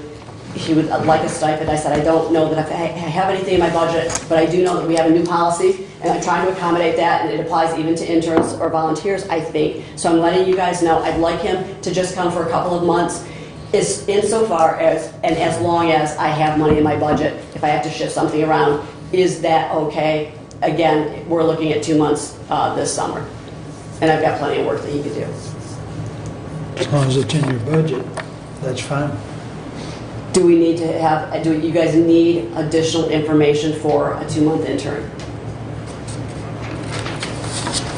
Budget chair? I guess in disclosures, what is your plan? Are you planning on paying them or not paying them, and how is it, and how are you going to take it out of your budget? That's what I would want to know as the budget chair. So what I will do is I will check with Derek, make sure I've got it there. If it's an appropriate place that I think there's going to still be room at the end of the year, then I can bring that back to you. Okay. And let him know. Room at the end of your summer, your intern's over the summer. Yes. So You gotta if you're shortfall at the end of the year, then you spent too much. So I don't know how coming back is going to solve that problem. I'm not coming back to you. You said I'm going to come back at the end of the year. No. What I meant was, I'm going to go to Derek, see what he says I have in my budget. If it looks like I'm going to have enough to get to the end of the year with this kid being paid, then I would like to be able to hire him. That's all. If it's a problem, I won't hire him. I wanted to give him an opportunity. I'm just going to echo what I said earlier, Your Honor, and we've got this process in place, and now I'm hearing a request, and I realize it's an intern, okay, but I'm hearing another request, and So this is that's what I meant by I'll come back. Okay, I'll come that's back. fine. I'll come back on the 12th, yeah. and I'll have that information. I'll have his resume. I have that already. Budget, through budget, And personnel. Yeah. So we've got an order, and that's all we're asking is because we said just earlier on this new counselor position, the procedure we set up wasn't followed. We'll go ahead with it, but we need to make sure that going forward, because it's all new, we're doing it, and now I just wanted to follow that. That's all. Okay. So it won't be a problem getting on the agenda for the 12th. Talk tomorrow. We're pretty full, aren't we, on the 12th? When we have 3 people already? I'm fine to get rid of the schools, but... That's okay then. That will be known to the kid because it's May 1st. He's going to be out. He wouldn't probably start until the end of May. Maybe we still have room. Whatever. I will speak with Marty. I'll talk It's with not you. a big deal. I just Yeah. thought I'd bring We'll some fit you in. We already had somebody already asked to get on that, so Yeah. Well, one of the 2 meetings in April, I can make time for you. Because if he's not out of school till the 1st. Yeah, he won't be. In fact, I think it's May 7th. Okay. So, thank you for your Thank you, Your indulgence. Honor. Thank you. Laura, you got anything? Not today. Good. Thank you. Bob Jensen. Bob? Yeah, glad you recognize me. The one that Judge Bianchi was talking about, again, going towards the children, that was necessary to be taken care of. I'm hoping you guys can tap into Lifeways, bring it in that direction, in that light. I do believe the money's there. The other is ISD, and again, this millage that is coming up, this $2 thing, it's going to, extension-wise, up to 2041. Have you guys gone over to where they, I'm sure you might recognize, the building at the Hillsdale, across from the school, where they had put in for the children's care over there? They didn't really come out and furnish for the children playing time. Nothing is acquainted to doing in their best interest, I think, as well. It looked like a dog pen. It's very small, and it's kind of pathetic for the kind of money on which we have given to the ISD. And I think this is a crucial point. We need to change the where they're going to spend this, as well as bring it to the public on how they spent it. I don't think Troy has put his best into this simply because he wanted a new contract or wanted something else to happen. But anyway, I want to say thank you very much and have a great day. They will be at our April 12th meeting, Bob, just so you know. Thank you. So, anyone else, public comment? With permission of the board, we'll suspend additional business. The only comment would be, the green signs can be purchased at any local fire department. Say again? Well, not any. I knew you said something like So, that. see, shoot me an email. Yeah, you got my email address, Callie, or I do. I was going to try and run over to Art McNews, but I remember we like get back this $20 afternoon. charge, am I correct just- about $20? About $20, yeah. That's cool, thank Yeah, you. that's what my fire department charges, so, and we're working on getting them a building inspection too. But it's that supply chain thing right now with them, so. And what's your fire department? Woodbridge Township, Which is? Woodbridge Township Fire Department. South part of the, South. Frontier. Yep. Gotcha, thank you.